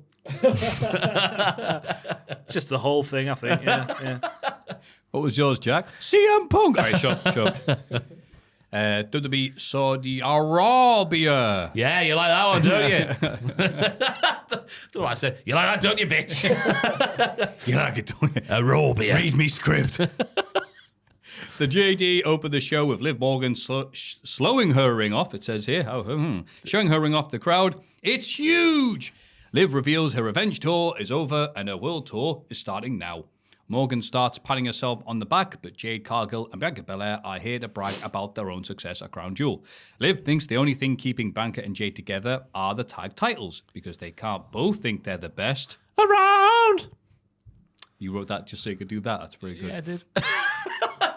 And be the best a woman can get. Gillette. Sing along. At the same time, only one human vessel can do that at any one time.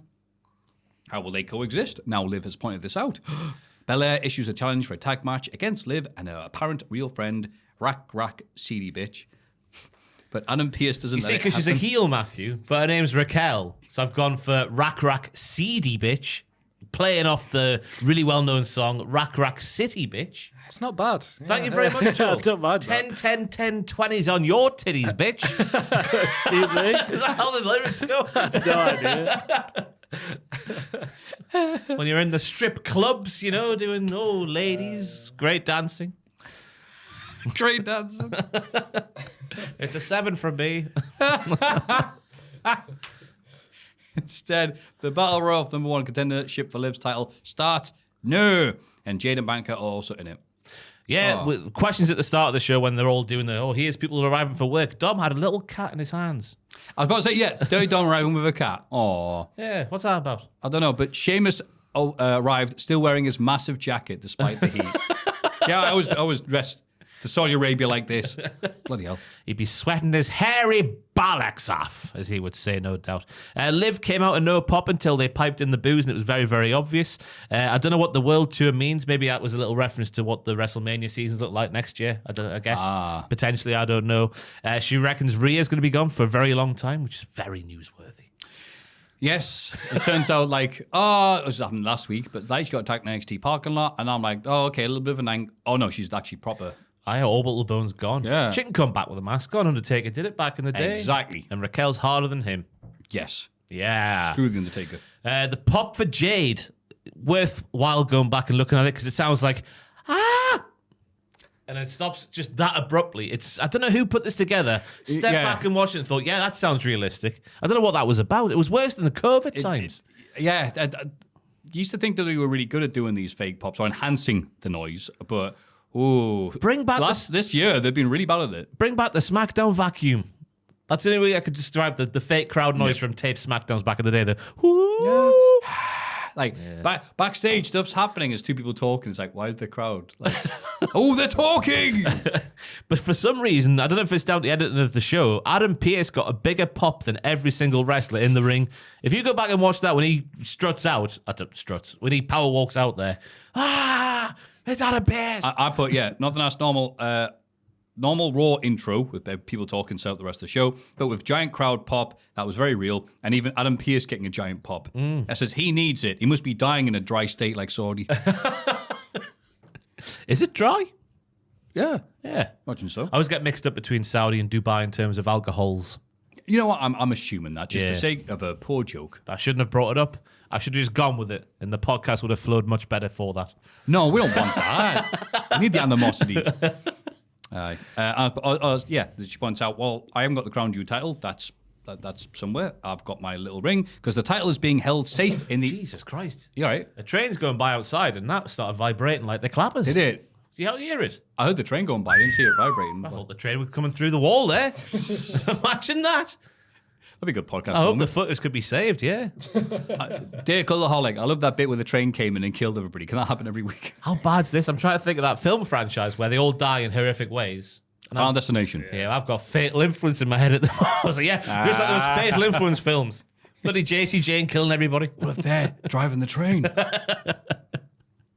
He always knew wrestlers are killers. But she hasn't got the Crown Jewel title. That's being held safe in the safest place in Saudi Arabia, which is, of course, the Turkish embassy. The WWE Experience. Beg your pardon. And then Io Sky hits a sick German to Lyra Valkyria on the apron to win the Battle Royal on the 12:48 mark. Get in there! Spelled that phonetically for you, and you've bloody nailed it.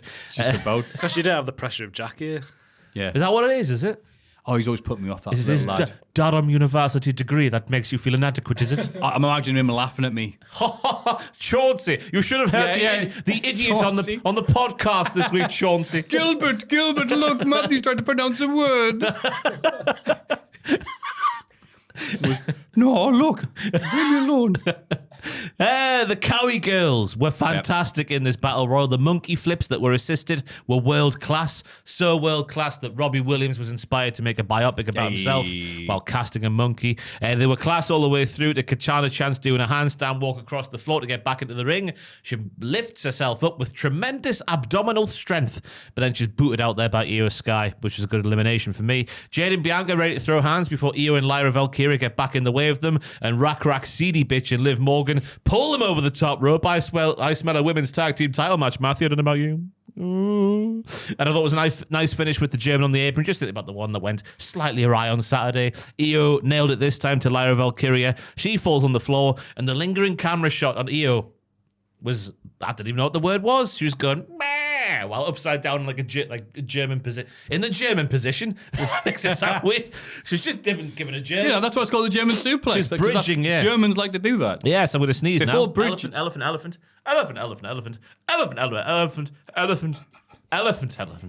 Oh, it's a big boy. It's not going away. Elephant, God, elephant, that elephant. gets out of context. You just pull in your face with elephant, elephant, elephant. It's going to be maniacal. There you go. It's gone. Works every time. Bless you. Not yet. Are you good? It's still lingering, Matthew. I can't lie. Those damn elephants. What they like. What they like. What did you think about this battle royale? It was a very nice little battle royal with some lovely outfits. Going all the way there for battle royal for lovely outfit. That's the second time you brought up the outfit. They are lovely outfits. Lovely outfits. Lovely outfits. I put, damn it, even a battle royal, we get an advert break in the middle. Damn you, TK. Second time I said that. We missed a beautiful chance fake elimination, then real elimination. And I thought, well, that's pretty good. Oh, she just got eliminated anyway. Yeah. I'm like, oh, right, fair enough. At least a bit of tension with Kofi, but okay, fair enough then. Yeah, well done. But best core since, Ezekiel Jackson and the others. Aye. I'll be your enemy. Do. Good song. Yeah, it was. And I thought, well, they need to do something with her, and this was something. It was. Nice German suplex finish, just a means to an end, but I get it, and crowd liked it. Well, the fake crowd noiseometer certainly would make a noise, but yeah, again, they're in a position now where it's like, we were all waiting on Rhea Ripley to come back, so yeah, until Becky shows up. It is that $2 million richer.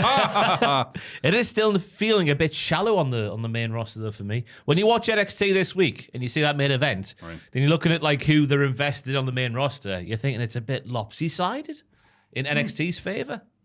Just a bit. That's why people say that NXT has the best women's roster. In the game. In the games, because in the world. That's not true at all, but yes, in the Americas. An interview with The New Day, where they don't appear to be happy bunnies, is interrupted by the Wyatt 6 film, where we see they have taken the Miz hostage. Miz has the wrong end of the Wyatt stick. On this, that's it. We're going to go home now. The Wyatt stick on not this the Wyatt one. 6, the Wyatt stick. He's got the wrong end of it. Yeah, it's not. Yeah. Just for you, that Joel. As he professes, he is not a member of the Final Testament. Bo reveals they don't want the FT. Why would they? They want Miz. Okay. Bo gets all biblical on Miz's ass and puts the hostage gimp tape back on Miz's mouth as the segment ends. Really good segment for me, this. I like the way that Kofi and Xavier weren't agreeing with each other. I think Kofi says, well, I disagree with you there, sir. And it cuts to whatever the Wyatt 6 are doing. Bo getting biblical about serpents and stuff. It really worked the way he got right with Mrs. face. He looked like he was happy, a chicken nugget short of a Happy Meal, so he did. That Bo Dallas. Wow. Aye. Only 5. Or 3 if you're a child.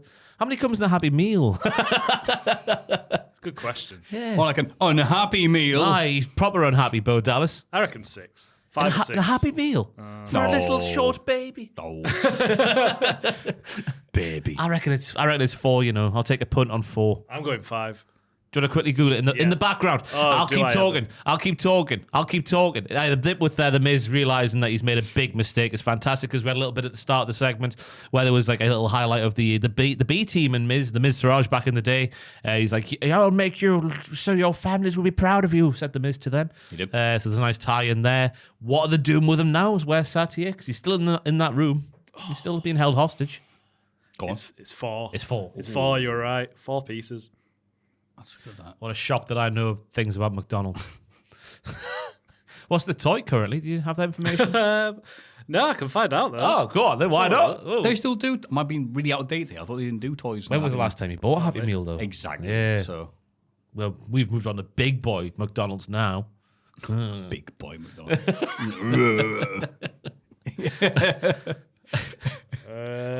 The like Halloweeny ones? Although shouldn't that be last? That should be last week. It's the 7th or 8th of November now. Man, you should have little fireworks for the little kids. I know. Oh, they're pissing me Little, off, little heads Matthew. off. Oh, mate. Why do we sell them publicly? It's crazy, isn't it? Living in a city, I don't know what's happened the last 2 years especially, just fireworks going off at all hours of the day, night and day. Really pisses you off. And it's so ridiculous. dangerous as well. Yeah. I don't know why everyone needs to do it. It's all around me at my flat. It's like World War II. Beg your pardon? It's like World War II. Bing, bang, bong. But there's a little bit of field near me, and I say near me, I like a minute walk, and I was like, walking home late at night, and there's this massive fire being started, people around it. I went, I don't want anything to do with people on bike who are starting a giant fire. I'll just go the long way around here and avoid this situation. You'd have been thrown on there. Exactly. The wicker Maffew. But yeah, it's just like, yeah, and it's just bang, bang, bang all night long. Yeah. But not the way you want to. Am I right? No. Not like Jack on a bus. I said... whatever. What did you think of the Wyatt 6 segment, Maffew? You haven't given your thoughts yet on this podcast about wrestling? We've been talking about something more interesting, like McNuggets. No, I thought, well, okay, Miz has been tortured. And they're like, well, yeah, you are like somebody who will abandon his friends. And he goes, how dare you say that? And it's his footage of you abandoning your friends. He's like, well, okay, yes, I've made a big mistake. Hey! He went, no, not this time, Sonny Jim. And yeah, so you're gonna get yours. And even then going, take the foul testament, goes, no, well, stop doing this. No, we're going to teach you the meaning of friendship. Yeah. I like the fact that Michael Cole, after the segment, was like, our production team had nothing to do with The Miz being abducted since it was shown on the air. I like that they're putting those little bits in there. There's a little bit of reality there, which it was hilarious on a Wyatt 6. It's like, no, we got sent the tape. We had nothing. You know, this isn't a WWE endorsed thing. Fault, yeah. We see footage from Something American where Goldberg announces he's having his retirement match sometime next year. A place or date or opponent is up in the air at this time. Bret Hart was unavailable for comment. Imagine if it was Bret. How nice would that be if Bret got the win back? Kicks him in the face. Gets paid. We're squits now. Get paid. Until someone next asks me about you. Yeah, gets paid the millions that Goldberg cost him in earnings. Yeah. Yeah.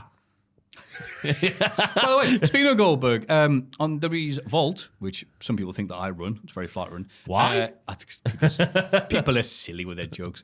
They uploaded Halloween Havoc 98 in its entirety. Yeah, with the botched ending. Yeah. And added little, satellite feed issues, because that's what happened. Yeah. They've added it in now. That Vault is very, very good. What a channel. Yeah, it's very, very good. The little snippets they put from just like outtakes and stuff like that's the most interesting stuff for me. But it was funny to see that entire pay-per-view uploaded with the ended on as well. Yeah. Take that one. Oh, you. They haven't quite won the war yet. I mean, Sting losing at WrestleMania 31 was a good step in the right direction for them, but they still haven't won it quite yet. So little bits like that will finally get them over the line. 23 years later. We're still not over it. Trouble in Paradise continues for the New Day. It's very nice. As Xavier Woods tries to run his own play, but ends up getting caught with a war machine as the War Raiders see off Kofi and Woodsy within 10 minutes. Ooh, I forgot to read out a bit from their interview earlier because we have Woods saying that Kofi's got the ball and then Kofi's having a go at Woods even though Woods was justified to go after Rey Mysterio, who was going to stop whatever they're doing anyway. So this is the whole thing about them. Who's doing the plays? People don't like the other person doing the plays. Write the theme tune, sing the theme tunes coming to my head because I keep saying plays when it's actually American football terminology. We'll move on to the match. The knee to the back of the head of Kofi from Eric while Kofi was in a full Nelson lock looked absolutely horrible, as did the splash on the apron to an upsat Xavier Woods. That looked horrible as well. Michael Cole filling in some more blanks that didn't need filling in, but the fact they were filled in was quite nice with Ivar's neck story, Eric's neck surgery after his motorcycle accident 10 years ago. That's why they've changed their style. For me, that just means they've changed their outfits because their wrestling style's the same to me. I don't know about you. Right, I'm like, what difference? They're still big, beefy boys doing big, beefy moves. Right. Very impressive stuff. Woods then tags himself in, once again doing his own play, but that's fine because Kofi said, you do the plays now for a period of time, unless Kofi doesn't like them. And that's how we get to the finish of the match because Woods tags himself in. He's barking at Cody. Cody? My God, I've done a Michael Cole. Yeah, what are you doing here? He's barking at Kofi, and then the War Machine gets hit. And as Kathy Calais said, they're in the same book, but not on the same page. Oh. Just go for a coffee, right? Go for a coffee. Go for a coffee. Go for a coffee. Just try to make it not sound like a swear. Go for a hot caffeinated beverage and sort it out. Yeah. Just sort it out, lads. That's what we need to do. Because we got behind the scenes, like backstage segment thingy me bob on the social media, and they're shouting at each other. Aww. And Uso's like, calm it down, lads. I'll help. It's coming and yeet everywhere. So cheers. But you're right, and I'm glad that they showed it and go, no, I didn't just. It wasn't just look, I'm stupid. Well, hey, I did this because they cut him off. So there's stuff in what they're saying. They're both right. They're both right, and it's not helping either because they're like, well, no, I'm right. Why am I going to back down? If only they had a friend who could come back and sort it all out with the 10-year. I think is it next week coming up? Yeah, the 10-year anniversary show. Unreal thing about that. It's sad, isn't it? That's what I always have those moments where you're like, that's what 10 years feels like. Yeah. It's very rare it comes up, but when it does, it hits you hard. Yeah, because like Goldberg at Starrcade 99. That Raw when they debuted and Woods had the glasses on and they're all dressed in suits. That was my first week at What culture? Really? So that's 10 years. So it's 10 years? 10 years of destruction. No one's ever said that before. So, yeah. How are you feeling then? Thinking about it like that? Oh, over it, past it. Okay. All just hanging on barely for relevance. Oh, that type of pal. Right. The other, more negative version, right. I see. Oh, I miss 2016, Maffew. That was the peak. It's all been downhill since then. Well, I'm happy you're here. Oh, yeah. Same. Keep on. Such a perfect day. Just footage of Ross walking to work like this. Yeah. Hey, match made sense. Continued the storyline and kept the newish team cooking. That's the right word I'm looking for there, but I know I'm right there. Yeah. I've taken punching all the boxes. Punching all the boxes. We bring the boxes. all day and night. I can't believe the success they've had anyway. That's besides the point. Ross says, I could have been a contender. I could have been a Costco guy. Oh, imagine that little effort into getting as famous as they've gotten. I'm not bothered about fame, but the money that comes with the fame. Sorry. Of course, no one was assuming you would. I bloody love money, me. I wonder if the perfectly good reason of money. What would you talk to Jimmy Kimmel about? I'd have done exactly what they did. It was annoy him. Just do the catchphrase. Yeah, it's all people know you're forced to keep doing it. We bring the boo. The Rizzler doing his own So what's it like doing what culture? It's John O'Connor! Yeah, you know. Yelling in his face. Sami Zayn is here to speak. I am what I hate, aren't I? I have become the thing I most detest. I'm sorry, I'll move the mirror away. Self-reflection. Because Sami Zayn is here to speak some Arabic before being cut off by Jey Uso. Jey wants to know if Sami kicked Roman Reigns in the face on purpose. Jimmy is here and claims Sami kicked Roman deliberately. Jimmy questions if he's the bad guy, and Sami's like, no, you're not a bad guy, and I like you. You just make bad decisions. Despite the post-match angle on Saturday night, feeling good like the old times, Sami lets the Usos know he can't go through what he went through the first time all over again. He doesn't want any trial of Sami or anything like that. He's out of anything bloodline related. Jey asks if Sami will come to SmackDown to talk it out like family. Even though Jimmy butts in to point out that Sami isn't family, it looks like Sami's thinking about it. I hope to see you on SmackDown Friday, my brother. It was a nice segment, so it was. It was obviously predictable in the way it went, with Sami going like, oh, I don't want to be in it, and he'll eventually get turned around and then he'll be in it because that's what we all want to see. The big Sami Uso get back in there. The commentator, and then they'll turn him again going, I can't believe you fell for that. Yeah, Sami dum-dum more like. The commentary team did a good job of reminding us that Sami was the one who convinced Jey to leave the bloodline. That's why there's a loyalty there. I've written down, F me. It was clearly an accident. Why are we having Jey look like a tit and asking that question for? It's my least favourite trope in wrestling, as I say every single week. Yeah. But then Jimmy sort of makes that fine, because I think Jimmy's, if I didn't have so much other stuff to do this week, including a world record attempt, which will be live on the channel on Sunday, did I break it or not? Who knows? I don't think so, but you'll find out in the video. My goodness. Ill intention. Wow, like it. Bloody hell. I was going to do a video on Jimmy, because I think Jimmy's character is very interesting these days. It's like he's seeing Sami coming back in, and he knows the history that Jey and Sami have. So he's trying to cling on to Jimmy and keep Sami away. So I think it's quite interesting. Mine. Yeah, my brother. Yeah. Not yours. Not yours. Get your own brother. I can't. Mine's Mendel. Mom, can you buy as a brother? What else are we saying here? Yeah, they're not bad. Like, Sami's out there with Jey. The SmackDown stuff, I guess, makes sense because that's where Roman works. So that's his place of work. So he'll be there. Yeah, has work gear on. Yeah. Hi, my name is Roman. Hi, my name is Roman. You call me the Tribal Chief. I crowded all this up. I love Sami Zayn. I know it's a really obvious thing, but you know what? No, still want to point out, I bloody love watching Sami Zayn and the success he has, and him coming out and going, "Hey, this is our language." We're, yay! It's just, it's like, get lovely. Like, it's again the one positive I'll say. I said many positives this week, haven't I, Polly? About shows him coming out and just getting worshipped. Representation. Exactly. It's the World Wrestling Federation. Yeah, and him going, "Why would I hang out with you guys? I'll get turned on again." And then all of the sorries go, phrasing goes, yes, no, sorry about that. It works so well. Yeah. And I want to see SmackDown. I want to see what happens with this, which is the best compliment you can give a weekly episodic wrestling show. Even though you know what's coming, you still want to see that moment where he's like, no yeet. And then he looks at the crowd or something and goes, yes, yeet. Yeah. It was like, ah! You know, this time just going, look, you are family. Sammy Uso. Crowd, yay! Make him say, Cody Rhodes again. He's here. Oh, that shit. Seth Rollins puts over Bronson Reed and says he'll probably have another wrestle together down the line. Or they will promote, yeah. Tonight, however, Rollins is in the four-way for a shot at the title. Yeah, he put him over nicely. He's a big boy. Hey, big boy! But it wasn't his performance that it's Crown Jewel that earned him a spot in the four-way. It was my resume. Yeah, things happened in that promo. It didn't need to be said, but it was said, and it was just. I guess the putting over Bronson was the main bit there. Yes. Yeah. Yeah, I think that's it. Even in the nice thing about the current period of WWE, they always go, well, you know, I beat a doo-doo. Was very credible. It's like the olden days was like, oh, lol, that guy stunk. Dragon Lee gets a hellacious win over Chad Gable, thanks in no small part to a distraction by Rey Mysterio at ringside. The Creeds weren't out there with Chad. Zelina and Lady Liberty cancelled each other out. So are the LWO the heels here? Shocking. Well, no. Oh, they are. No. I think you'll find they are. Go on. I just did it there. Oh, okay. The Creeds weren't there.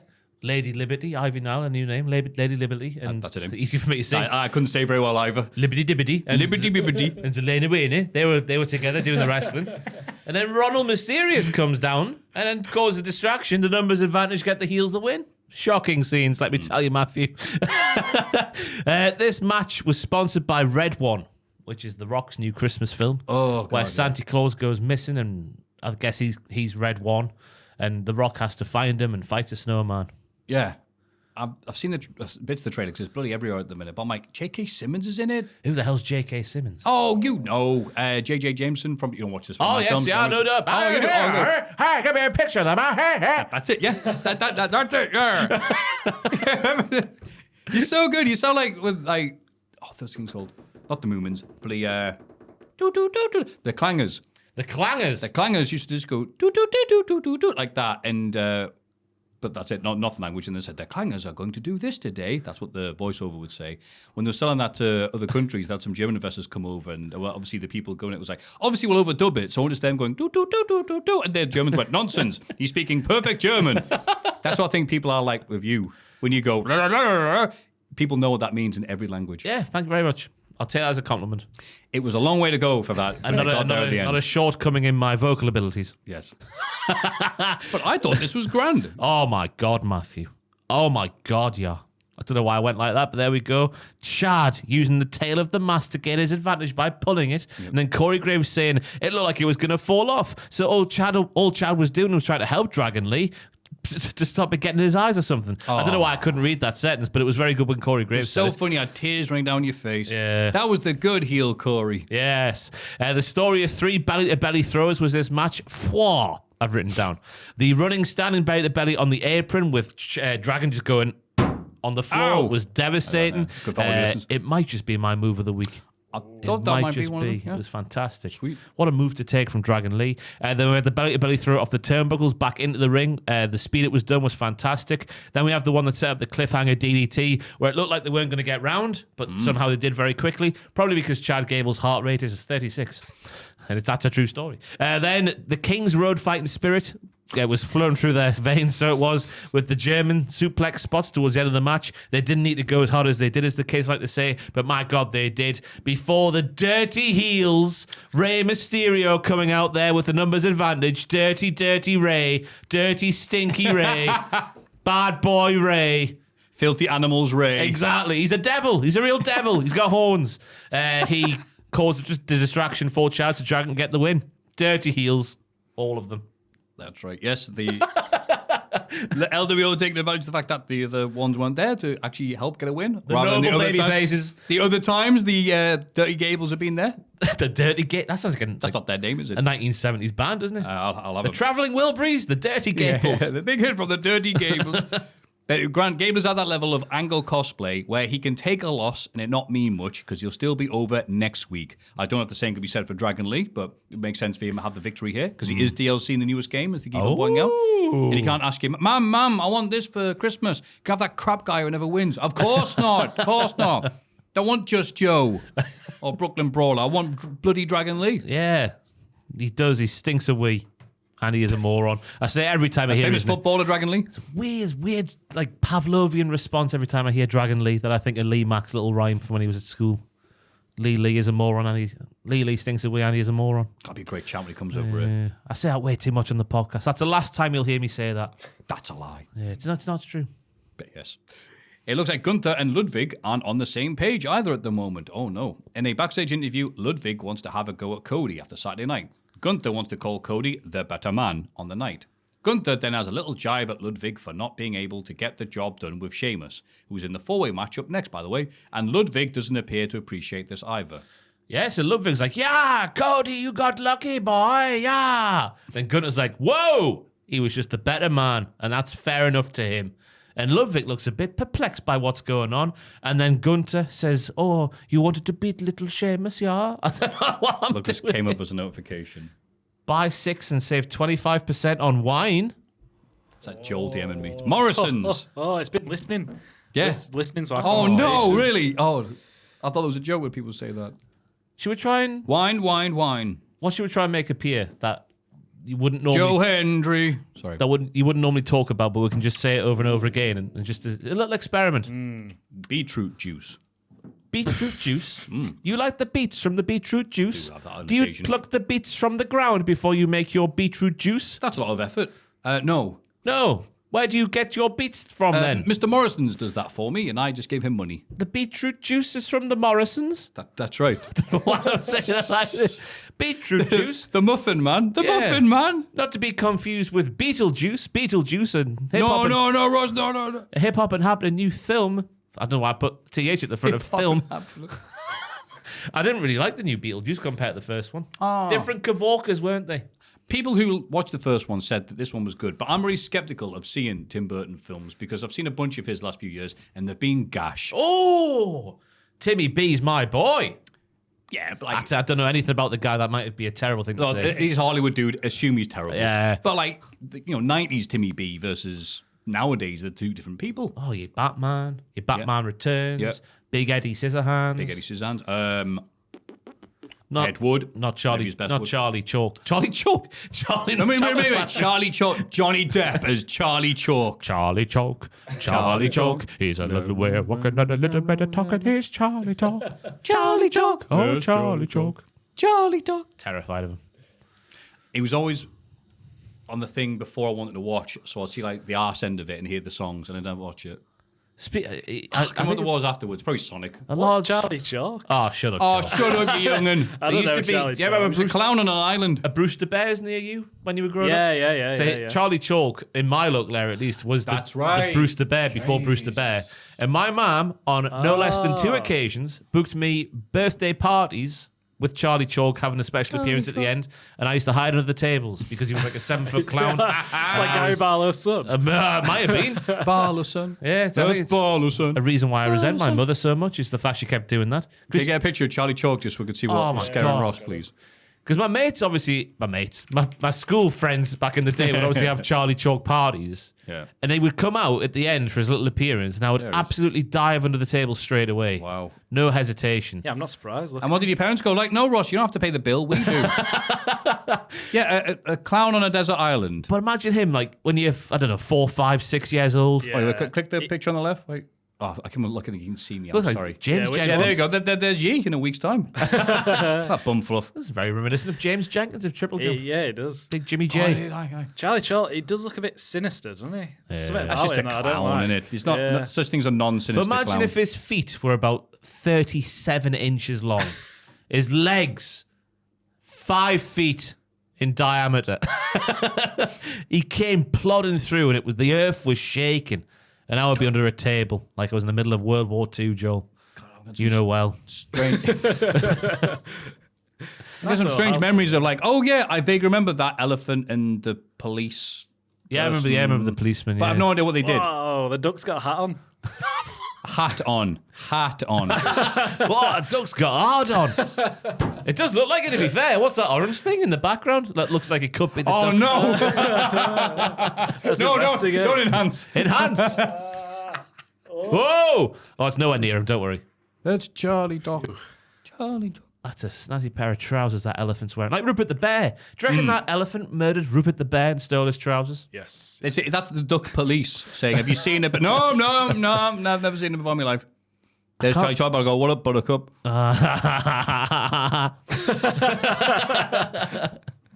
He does look like the lad from Triple Jump. Like that. The lad from Triple Jump. He has a name, Maffew. That's right, the lad from Triple Jump. Who knows a duck? Ben listens to this. Yeah, get a waggy finger from Ben if you're not careful. Yeah, but he's tall, I won't see it. Yeah, so he's just on an island by himself. No, I don't know. There he is. No. So imagine, right, you come up to his knee and he comes walking in. Is that what he was asking me? Yeah, he was absolutely massive. What? Oh, the dreadlocks is coming back to us now. He had dreadlocks. But He looks stoned. yeah, it looks horrible. Oh, it used to. Oh, He only had one. It says cancel after one season, and he had a pub.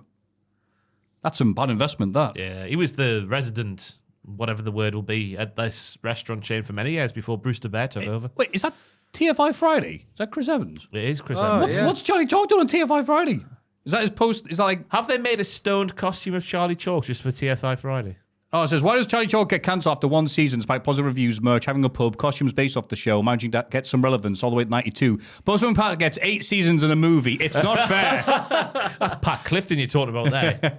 Look at how happy he is. Now, he walks in the room, you're feeling very safe and calm. Absolutely. He's happy because that model turned down the role of Charlie Chalk. He went, dodged a bullet there, like. Oh, but he's absolutely terrifying. 92. Yeah, I thought I'd recognise him, but I don't at all. Bruce does.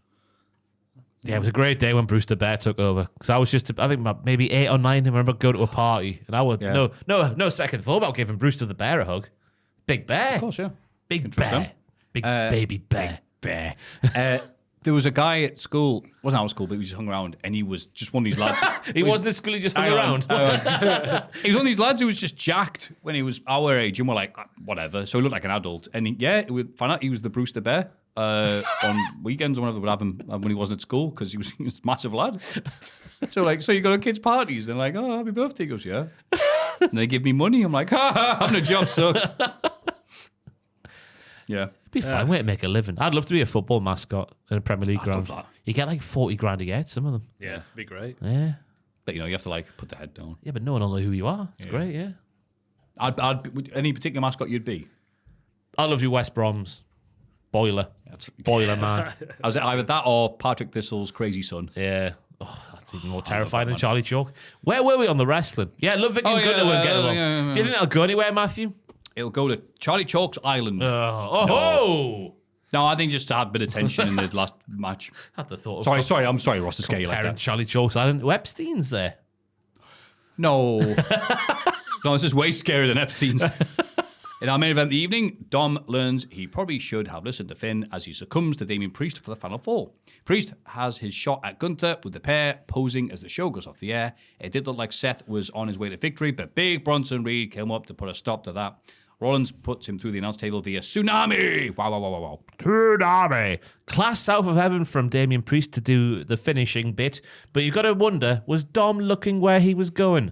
Because Priest was presumably laid out flat for Dom to go for a frog splash. But then he was up quicker than you could say chalk.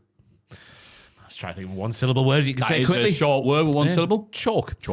So the fact that Dom did still go for the frog splash leads me to believe he had his eyes closed. I like to think that Dom is so egotistical and full of himself because he's got all these women and men around him going, you're cool. That he went, I'll still hit it. I'm just built different. I'll frog splash the top of your head then, pal. Yeah. I like the detail of the JD lads not being out there, which Maggle Cole himself put down to Finn being jealous of Dom at the minute, and also Dom not taking his advice. He was like, piss off then, you little dial-em.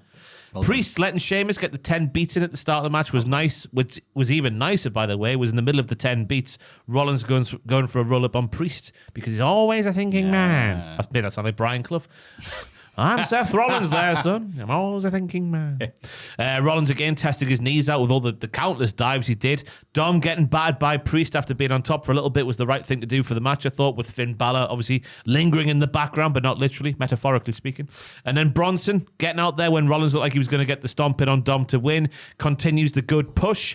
And it was nice, a nice match because it set up a few matches. We've now got Priest and Gunther. We've got Finn, I think he'll take issue with Dom the way he lost the match.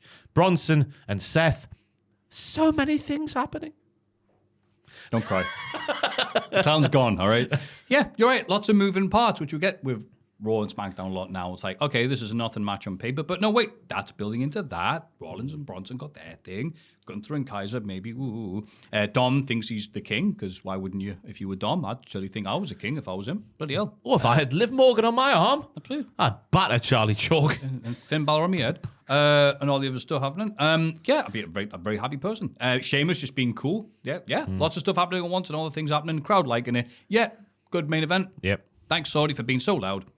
And apparently the live feed is available for this with just the uncensored and uncut, like, long-ass chants they gave. And apparently it was very enjoyable to listen to. So I thought I'd point it out because somebody yelled really loudly during the kickoff, not the countdown, when the Usos were talking about Solo. And apparently it was some guy messaged me, he goes, yeah, it was me. I yelled, F Solo. And they went, oh. And he took a photo afterwards and he just said, yeah, I had a really nice time in Saudi Arabia. And he said, you don't all watch the Saudi Arabian Monday Night Raw. And he seemed very happy to be him. Yeah. And they'll be coming over and having a great time. And I thought, you know what? I'll remember that and think about that. The fans having a nice time, then there will be anything else involved in the show. So it's the only way to avoid going crazy, I think. Yes, indeed. Wow, that was almost positive, wasn't it? Bloody hell. Yeah. We'll have to have a break now, won't we? So we'll be probably negative. will. Go Aye. punch over some kids. Who's that? It's Malachi Black, yeah. Malachi Black. Why does he look like a job interview? He's addressed his future. Oh. Once more, a match down, and again, everybody is always retiring. He's retiring because of his injuries and this and that. Well, neither of these things. I'm not injured nor am I retiring nor am I leaving. I feel this happens every match I have, and I don't understand how many times you're going to say these things and then not happening, and people still are going to fall for that. I haven't been injured in more than 3 years, and I'm referring to my back injury, of course, and I only posted about that after it was already done. And if you would have read the post, you would have seen that and not read what other people have written about it. That's I've fightful. been fine for the longest time. I would really appreciate it if that stuff stops, man. If I'm going to retire, you're going to hear from me, and not after Adam just cuts a promo just as a thank you for the match, because that's all it was. So, thanks. I'm with him. So he says he's not injured or retiring, but he doesn't not say he's not leaving AEW. So he's left AEW. This is how it works now. Confirmed. Malachi Black exclusively says he's done. But his back is kaput. It definitely felt like a see you later. No, it's going on what happened last week. He's like going, yeah, all right, I'll let you win. I don't care about the let him win bit. I'm on about the pose on the top of the ramp and Cole going, you're one of the best opponents I've had in 16 years. And the crowd He's just being nice. Because the crowd are like not getting with Adam Cole. He's just been nice to Malachi. All right, he's left and he's going back to the WWE. Right. That's it, confirmed. Confirmed, Malachi. He has to go online and go, no, I'm not. Right, in between bits, I was just happening to nonchalantly ask people. So obviously, Ross didn't like Charlie Chalk as a kid. I do not like the, is it a tiger? Lion on Lion wheels. from wheels. Teletubbies on wheels. That very unnerving looking thing. I haven't asked Joel, hey, did you have any things you were scared of as a kid? And I thought Joel, being a hard man, was like, aye, burglars or whatever. And he instead replied, surprisingly, the chicken man from Toy Story 2. Yeah, he was terrifying. He made me cry as a kid. What bit? What did he say? The catchphrase at the end? Oh, yeah. God, what is box it? or something, isn't it? Yeah, something like that, yeah. Wow, It was just when he took Woody away. That bit when... I don't know. Well, I haven't seen Toy Story 2 in ages. He takes Woody, though, doesn't he? And that. Yeah, that's the thing. So he goes, Woody was my guy. Right. It made me very sad and I cried. Wow, I've never known Toy Story 2 have an effect on anybody. That's crazy, that. Yeah. That's very interesting. Yeah, Thank you for last sharing week that. I watched it for the first time. What? Hey, little cheeky smile. You're trying to hide behind your little mustache there. Nearly got us. That was good. It's a shame because I've subscribed to that Twitter account that goes, I can't believe I have to drive all the way to work on a Saturday. It's just over the road. Yeah. Classic Al from You know Al's what? Toy Barn. If you lived in Philadelphia, that's what the journey you need to make because you go to NXT ECW. Whoops, that trick. Getting rolled up by Ridge Holland. Lol, kill us all before it's... Oh, you did not like this, did you not? No. So I've gone for whoops. That's Trick getting rolled up by Ridge Holland, who is now directly in line for a world title shot. Absolutely, yeah. Boring Ridge Holland. Terrible guy. And that's the review. Boring promo in the middle of the show. I like the opening to the show, though. Very, very nice with God. the old theme back in the day by, bollocks, I've forgotten their names. Harry Slash and the Slash Tones. Did you know more songs from Harry Slash and the Slash Tones? They did more ECW songs. They did this. Awesome is his name. They didn't do that one, did they? Yep. Oh! One of my there's favourite songs. There's a few they did that then WWE got on the acquisition. That's a word. Tajiri's theme. That's just instrumental. God, what else is there? They've done a fair bit then. Yeah, a few once they said, oh, okay, we're no longer having like copyrighted music. We'll have a few by Harry Slash, like the This Is Extreme and stuff. So Great song. yeah.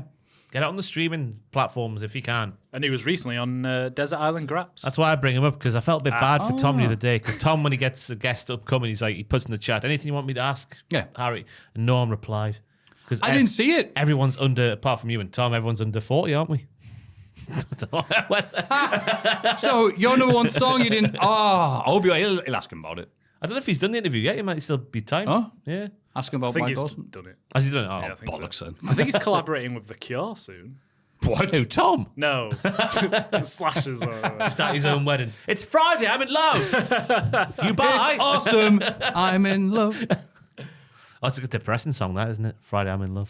They play it at clubs though, and it's like people are like, yay! But it's one of these things where I've never sat down and read the lyrics. Is it not? Monday, it will fall apart.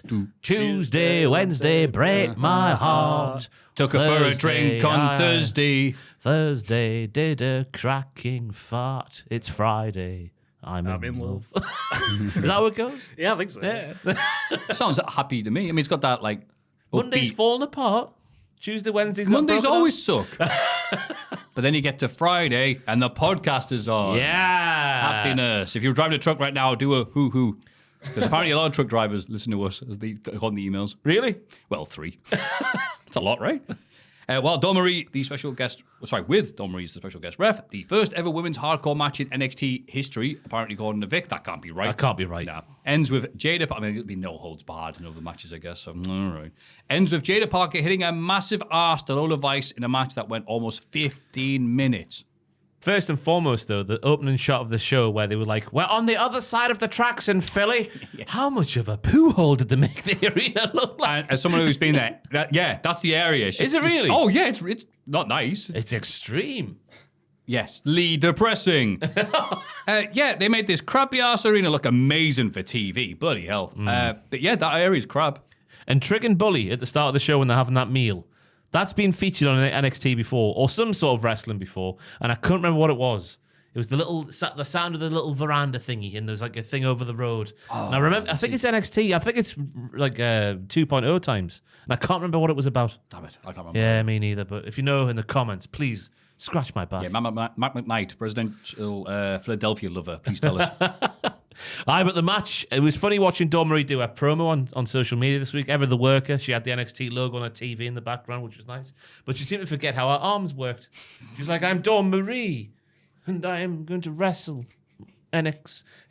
It was mesmerizing to watch. Anyway, the match starts off fantastically well with a shoot back fist to the chair, which went into the face of Jada Parker. Wah, wah, wee, wah. Jada getting hit so hard she then forgot her spot where Lola was getting the table out from under the ring and was meant to be going like, oh, me back's exposed, so I'm going to get hit with a chair. But the chair's not there to be hit me. I'm still waiting for the chair shot to happen. I can only pull this as so much before. And then Jada finally gets in there with a chair shot at the back. Lola like a tip because she was down for ages. Nice DDT though from Lola onto the chair. Jada crumpled like a car driving at around 33 miles an hour into a brick wall. The arse drop off one ladder through the other ladder. Justified holy poo chance Tony Khan would probably chant if he was in charge of NXT. Yeah. But he is not. Instead we had the silence chance. It was on TV. Oh no! They bleeped it out. Yeah, that's hardcore though. Yeah, all the crowd showed appreciation by being quiet. That's the first time I've seen full screen blurs. It's later on in the show, and I can't remember where it was, but they had like obviously people going yeah, and they were blurring the entire screen, which is quite nice to see. So 90s. Jada throwing a bin like prime JBL was fantastic. Lola hitting Jada in the back with a kendo, and then Booker T makes it weird by going, "That's so hot, Vic. Vic, that's so hot." Why do you have to say that, man? In the middle of a kendo stick spot. Then we get the attempted murder from Parker with the brick to the face, but Lola kicks out at 2. Where did the brick come from? Did it just fall from the roof? I've heard that the place is crumbling. I was going to say, yeah. Wouldn't surprise me. Wow, that's fortunate. And it's a big, in the confines of a hardcore match, clean win, for Jada Parker. Yeah, like a dirty big chip buddy with mushy peas falling out of it onto me lap. Not good for you, but I'll eat one once every once in a while. Wow, Maffew, you idiot. Bloody hell. Get the line sorted out and then you just vomit all over them. But a brick didn't end it. Why do a brick spot not have it finished? Come on, man. Yeah, I know. But about that aside, Booker T's horniness, the crowd being into it, a bunch of weapons being used. It was like, we're in the arena. That means stuff's going to be broken over people's heads. Yes, so hot. Vic, that's so hot. Then Vic makes it worse, going, yeah, you like that, do you? Oh, no. Book's like, yes. What are you going to do? 2 alpha males going at it. Ethan Page and Ridge Holland are speaking words at the Rocky statue. Silly Billies, he can't hear you. They're going to do bad things to Trick and Bubba later tonight in the birthplace of America, even though he's Canadian and he's British. Wow. They were like, whoa, how prophetic or something. An Englishman and a Canadian here at the birthplace of America. He meant pathetic. Ridge appears to want the title more than Ethan does, but Ethan doesn't appear to like the sounds of that. Is that what I couldn't tell that from them? Ridge is bored silence from bloody Ethan Page. Ridge's turn of phrase was like, Ridge say, oh, sorry, I'll need to be champion, whereas Ethan just believes he wants to be champion. We're going to... And that was the reaction to it from the Rocky statue. We're going to drag down Trick. And then Ethan Page makes things a bit more exciting by getting a bit more emotive and saying there'll be no tables in this hardcore arena, which I liked. I like that part, but the rest of it was dreary, boring Ridge Holland. He's so boring at live promos. He needs the editing and the dramatic camera work and the dramatic noises to make him compelling, because without it, he is just a Yorkshireman. And I mean that with all due respect, Joel. I'm sure he's a lovely fella. Yeah, I'm sure but he he's is. not a wrestling heel. I don't want to hate him. I just want to go for a cup of tea with a guy. That's fair enough. I think that's being nice to Yorkshire. Yeah. You know what I mean, though? Yeah. He's just, I want to drag down Trick Willie. A little bit of rough and tumble. It's not him, is it? No.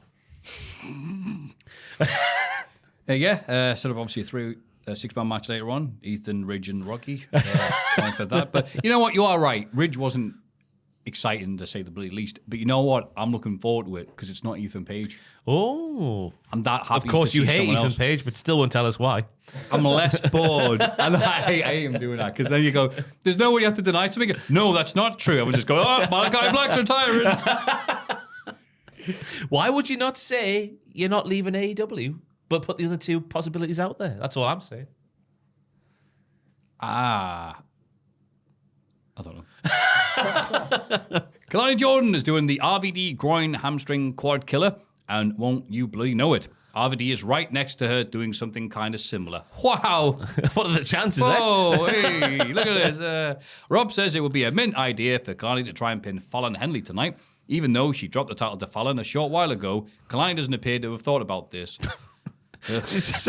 She goes back to being Mrs. Roboto. She's like, yeah, that's a great idea, RVD. Yeah, just, could be anything there. It could be Monkey Robbie Williams talking.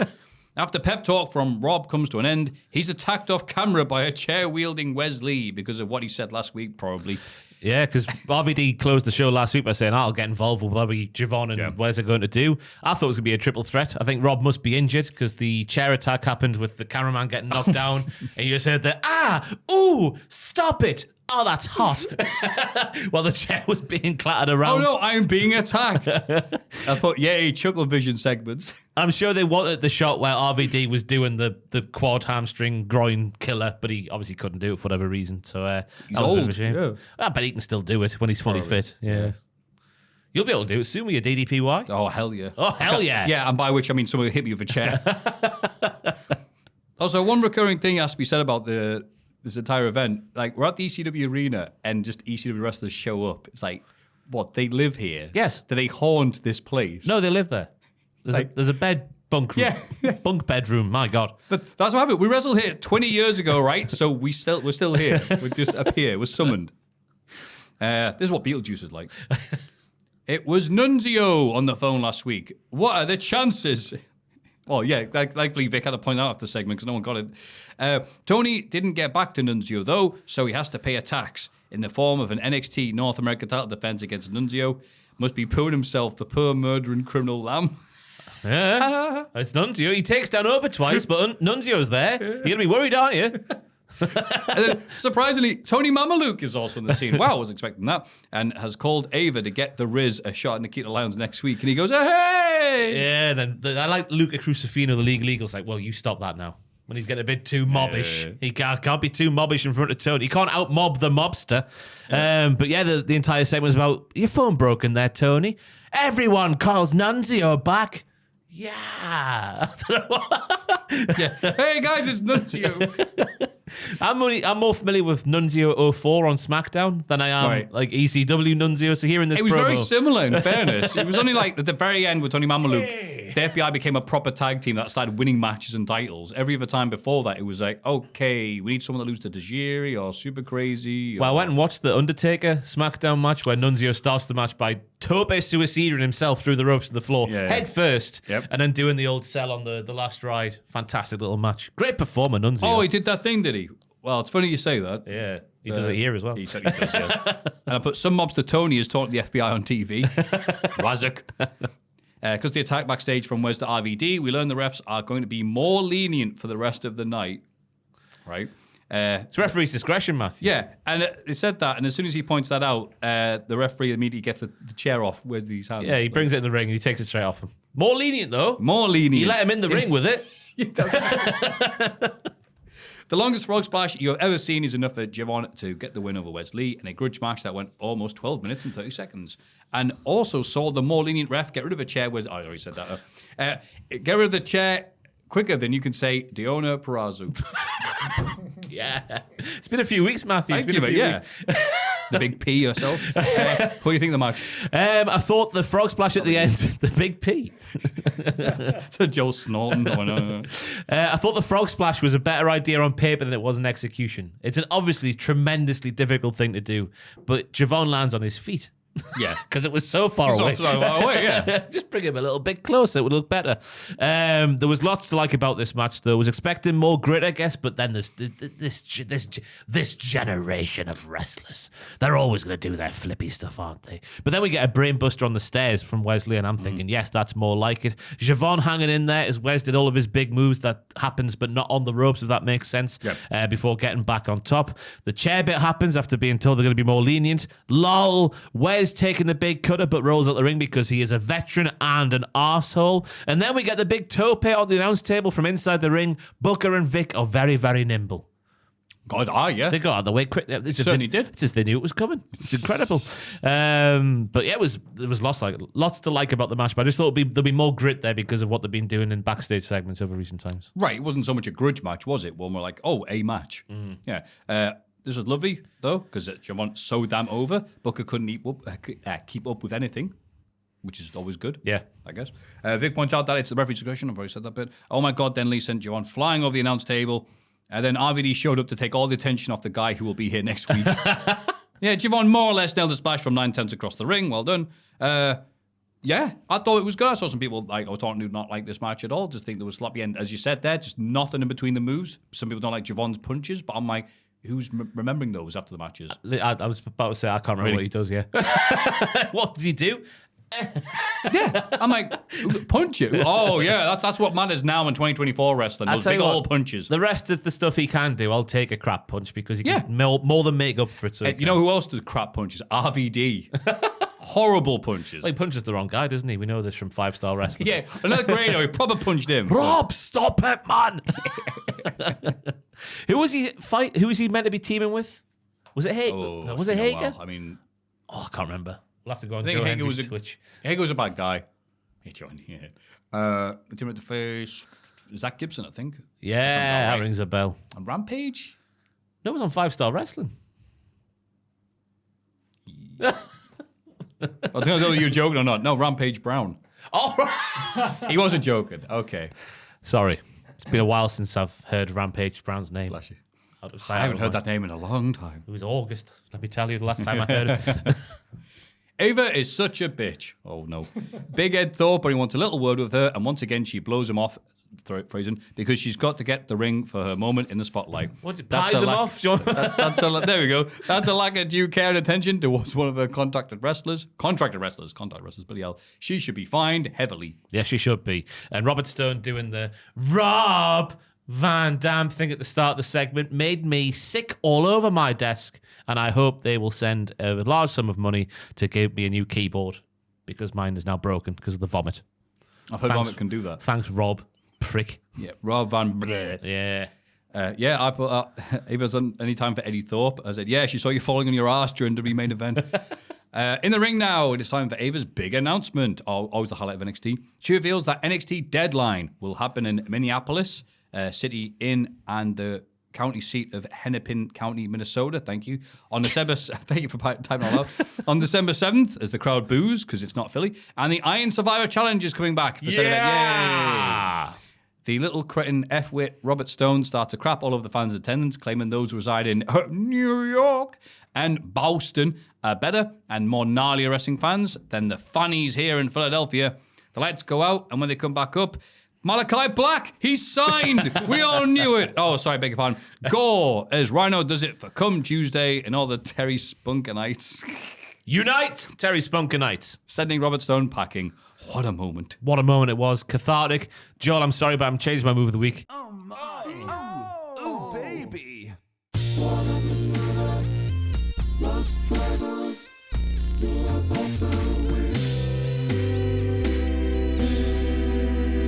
To this score, because I forgot it happened until right now, and it was so nice to see Rhino flatten that little weasel, and I wish he would do it again.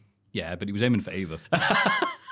No, he got the fist bump to Ava, because they're really cool, Ava and Steve. He realised, I made a mistake of this. Hey, Ava, how you doing? But bless Ava, she's obviously out of her natural habitat of the shed, and she was cutting the promo at the start, and her arse dropped. But she saved it, she brought it back, because she is brilliant. But at the start, she was visibly pooping her pants. She loves the Philly fans. They have all of the passion, Maffew. What are your thoughts on that? With your hatred of Philadelphia. I thought it was interesting how much the actual audience of the show had ever seen 1 minute of actual EC dub. Like, how many years or decades is it since it was actually bloody around? They all tape trade over in Philadelphia. Yeah, they're still on tapes. That's why. I'll trade you E.T. for Hardcore Heaven 97. In the ring now, I've already said that. Connie Jordan speaks Spanish, so only she can understand what Steve from Gilly and Steve had to say in this promo segment involving all 5 babyfaces from tonight's main event.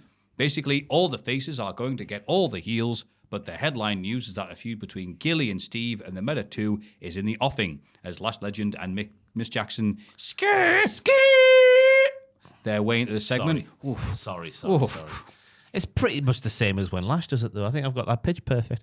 Yeah, that's the main headline from the thing. They're all going to beat up the heels. We all know this much. Steve speaks Spanish, but Kalani understands what she's saying, which is nice for Kalani, because she went to some sort of uni or something. I don't know.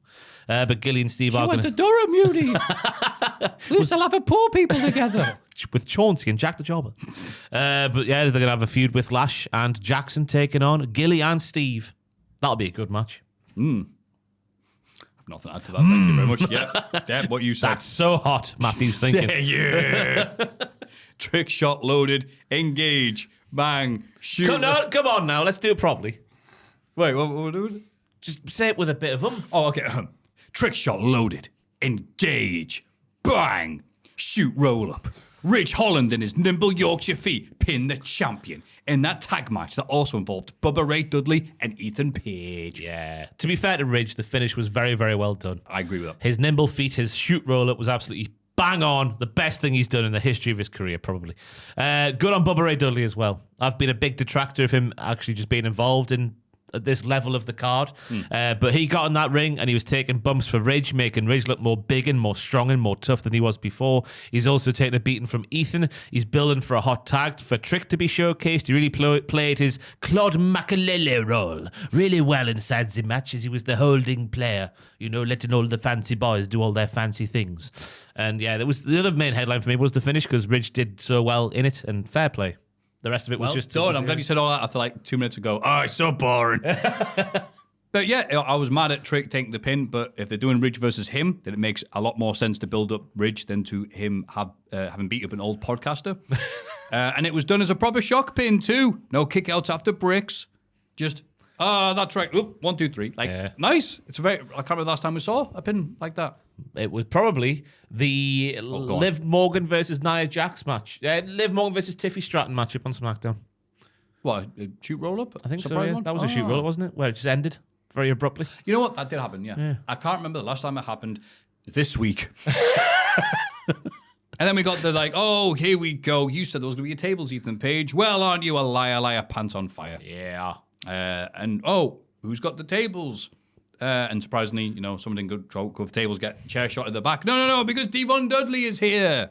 The master of wood. What? He had the table? The only table in the arena. That's right. Oh, you've even written down here. I did, yeah. Got to a spot where the face are looking for a table. Here comes Devon, the master of wood. Eventually, Trick is given some spectacles, and Paige is sent through the table. Nice bit to send the crowd home happy. Exactly. It didn't overstep its mark. I was a fan of how the match was put together. Yep. If we never have Bubba on the show again, it'll be absolutely fine. Yeah. The Onyx can't quite believe how many women Ashante D. Adonis gets and puts it down to luck. Carmen Petrovic is here with a very natural sounding line of dialogue saying, "There you are. What was that about 2 weeks ago?"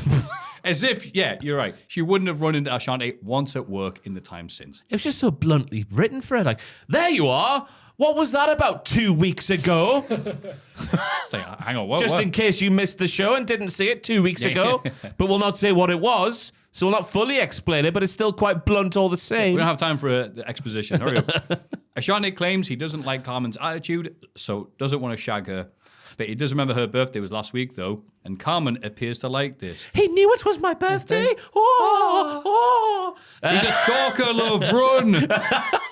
But then I didn't quite understand the bit with Dion, because she looks around at Dion and goes like, meh, and then walks off. Is that her sprouting her proverbial peacock feathers, Maffew, and going, meh, I'll go for you instead of Ashante's going to be a dick to me sometimes? I couldn't tell by this level Me of neither, acting. yeah. There's underplaying it, and then there's this. Yeah, I couldn't quite understand. Because she's obviously a fan of, get those peacock feathers out. She's obviously a fan of Ashante remembering her birthday was last week.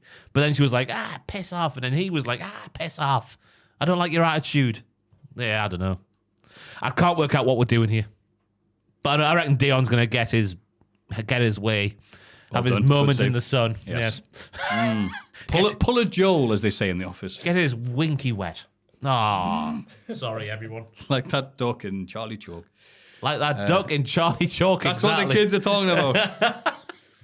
The heels from tonight's main event cut a promo, and it's all very heelish. I knew watching this that you have written something like this, because there's nothing here about They all trust each other to beat up the baby faces is the main headline. That's and it. I didn't think that was worth writing down.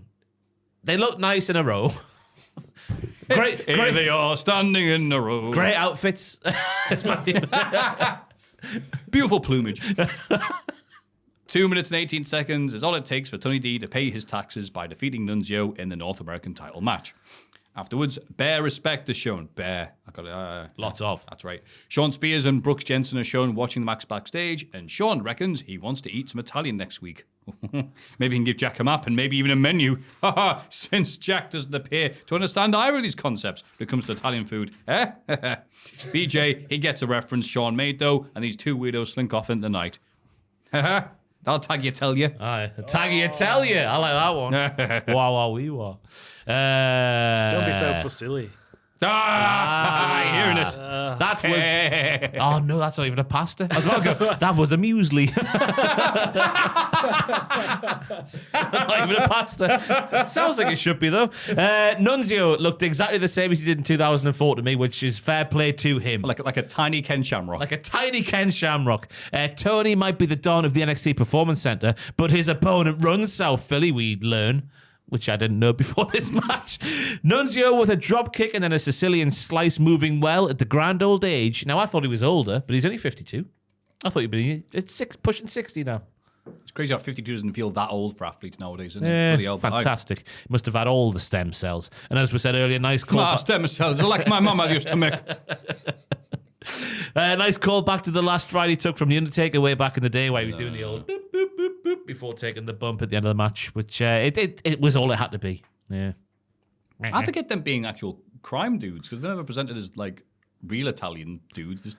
They walked out with an Italian flag this time. What more do you Yeah, want? but it's like, I should say like gangsters. Like, we run this area. It's like, you were just Italian dudes and now you're mobsters. Is that how that works? Oh, yeah, cool. Whatever. It's wrestling. It's fake.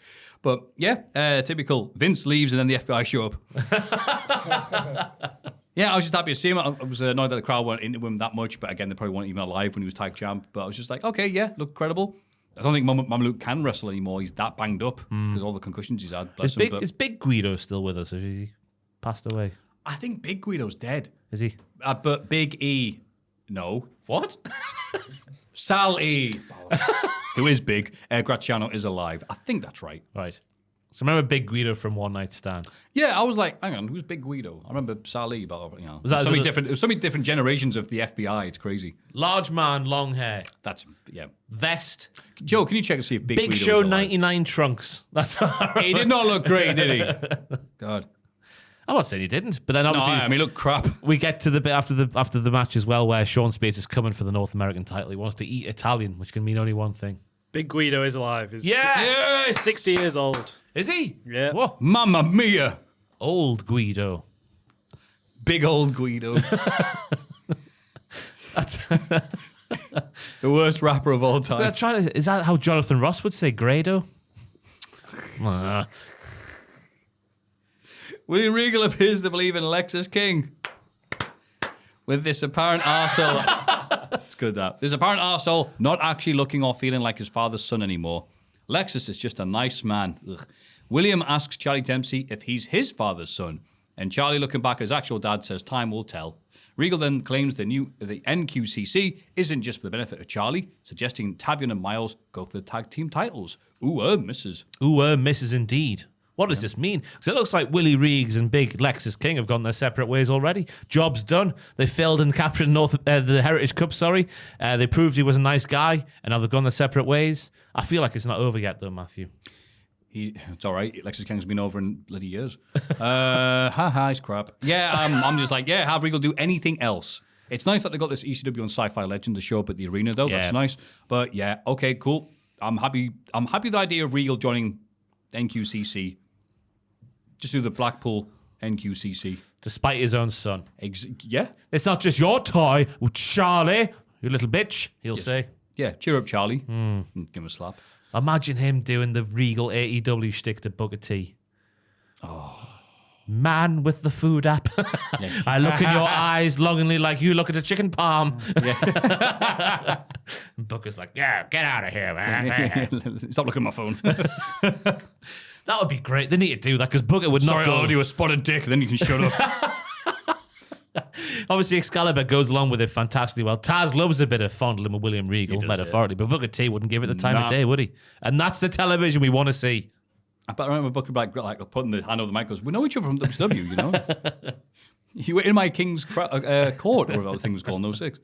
Stack those bitches up, because Nikita Lyons wants to beat them all up and take success for herself, since she's been jumped in the past and isn't really keen on that happening again. Yeah, we learned that Oba needed a favor, and she needed she needed to come a little different, because she's been attacked before and doesn't want to be attacked again. Doesn't sound quite as cool when I say it. Well, I mean, it sounded very justified, actually, which I don't think was the intention, because it's like, yeah, that's a good point. You should have Oba punch more people in the face for you. I'm not supposed to be cheering, am I? Yeah. No, she's definitely a heel. Yeah. Because she's not waiting her turn. She's taking the success from everybody else. And that's where the stacked bitch bit came from. Because she's like, a stacked women's division, stack them in front of me and I will drop them one by one. And then my knees will explode and I'll retire. That's harsh. It's not her fault. She's got bad knees.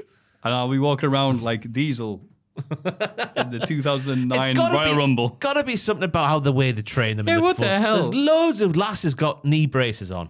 No, it's completely natural. Women around here just walk around and suddenly their legs explode for no reason. In the dozens round here, just in Shieldfield alone. Nathan Fraser and Axiom are told by the brilliant Ava that a big meeting involving the tag team division will happen next week, where they will find out their next challenges. It's tank and tank. Why are we doing this? Nathan sees this as a week off, and because he's not actually friends with Axiom, gives him a big "say yeah" before pissing off because he wouldn't dare hang around with Axiom outside of work times. Oh, it's like us. Axiom will use this time to scout opponents because nerd. Yeah, big old dirty nerd. Ooh, I'll scout them. Ooh, I'm Scout friends. Yeah, That's just the scouts, isn't it? Sorry. yeah. Nathan being a dick. Yeah, sounds like a week off to me. Fire. Who does that? Fire. I don't know. It's in film and TV somewhere. Fire. Fire. Fire. What is that? I don't know. Fire. Oh, what is it? Doesn't matter. But they're not friends. The slow burn of their dissension continues. Slow burn. It's a Like really a year, isn't it? Bloody hell. But they had Stevie Turner prove that she's English at the start of this segment by having her say, "Core blimey, Rob, that gore looked like it hurt." Like that for some reason. Yeah. Core blimey. That gore looked like it hurt. Yeah. Consider yourself for the family. Yeah, I don't know where this came from. Hate them. I don't hate What, English Stevie. people? Yeah, well, yeah. I just that stone. What he did to come. I'm glad he got his comeuppance. Wordplay. Yeah. With Jordan Grace running riot, she's forced to eat a shoot yet apparent mistaken spear by Zarya, who then goes on to pin Roxanne Perez in the 10-woman tag team match. Gilly and Steve are distracted by the Meta 2 during the match, with the show going off the air with the babyfaces standing tall, but Grace staring daggers towards Zarya. F me, this division is too stacked. F me Yeah, right. indeed. Oh, the star power. It was like a bloody galaxy in that ring.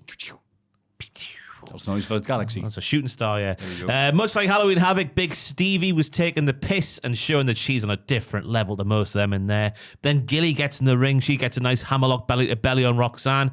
All the faces in the match got their moment to shine. There wasn't really too much shine for the heels. They were just taking all the moves and making all the faces look good. And obviously Gilly and Steve getting their match basically confirmed with the Meta 2 because they got involved. And will Jordan Grace... the age-old trope. It was clearly a mistake, but she'll take it as real, won't she? Because that's wrestling. great. I bloody hate that trope, me. Get every week, heels battering each other like this. Oh, sorry. Sorry, Chelsea Green and Piper Evan. We hit each other every week. Baby faces.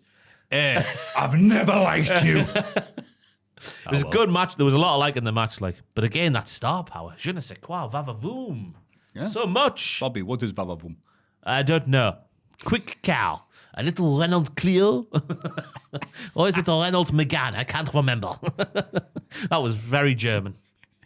I like you get the what's it? It's got a proper term. But I'll just Phlegm. say, it's got a proper thing there, but the phlegm was good. Yes. But you're exactly right. Yeah, just hey, look at this magnificent division. Look, all the flying women in their magnificent machines, and just battering everybody, looking great. And thanks for coming. Oh no, one little thing happened. Yeah. And that's it, isn't it? That is it. Yes. Yes. Oui. Now get out of here. The smelly ECW ring must be fumigated. The third time this week. Ugh, it does stink.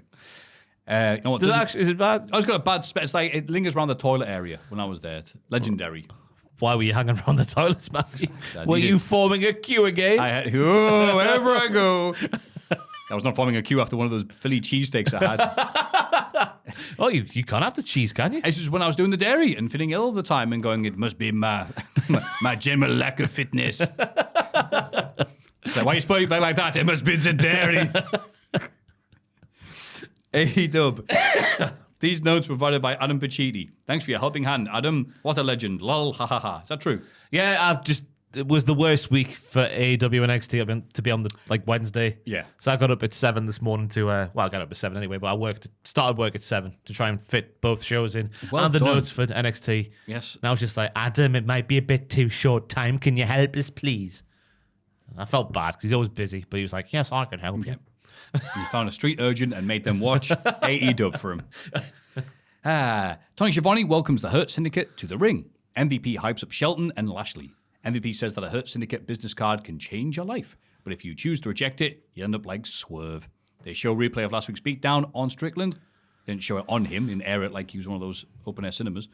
Swerve enters and is held back by the refs. He challenges Bobby Lashley to a match at Full Gear, and MVP accepts on his behalf. November the 23rd. Dun dun dun. That's when Full Gear's on. is- There's a good introductory promo from MVP, which has been a criticism of AEW in the past. It's like, who is this guy? Why do we care? Yep. But we know exactly why we need to care about the big, hard Shelton Benjamin and the bigger and the harder Bobby Lashley and all their achievements and whatnot. They want to uplift talent, so it's a bit like John Moxley's stable. But it's more overtly just want to uplift talent. I think we want to uplift talent so we can get him in our stable. Yeah, So that's a rinse different them. thing. Yeah, we want to catch him like good Pokemon. Yeah. Get your golden ticket out instead of your balls. Right? Get your balls in your Pokemon ball holder. So I think. That's it, yeah. Yeah. And if you reject it, you get effed like Swerve did last You week. get nothing. We'll you see. lose. We'll see. Good day, sir. Gene Wilder. Up the Wilder. And we'll see later in the show what could potentially happen to someone who does apparently turn them down. Bum, bum, bum. That song they make as they beat him up. Their theme's very good, though. I could walk down Northumberland Street and push over a one-legged toddler to that song. Let me tell you. And if you listen to that song, no one would stop you. Exactly. I'd have it on a boom box. Hey. Boom box. Here comes the boom. We bring the box. boom. Then you push the kid over at that time. Yeah, just the one-legged ones, though. Just the one-legged ones, yeah. Just the disabled babies. Yeah, that's all we're saying. Cheers. To all the disabled babies listening, this one's for you.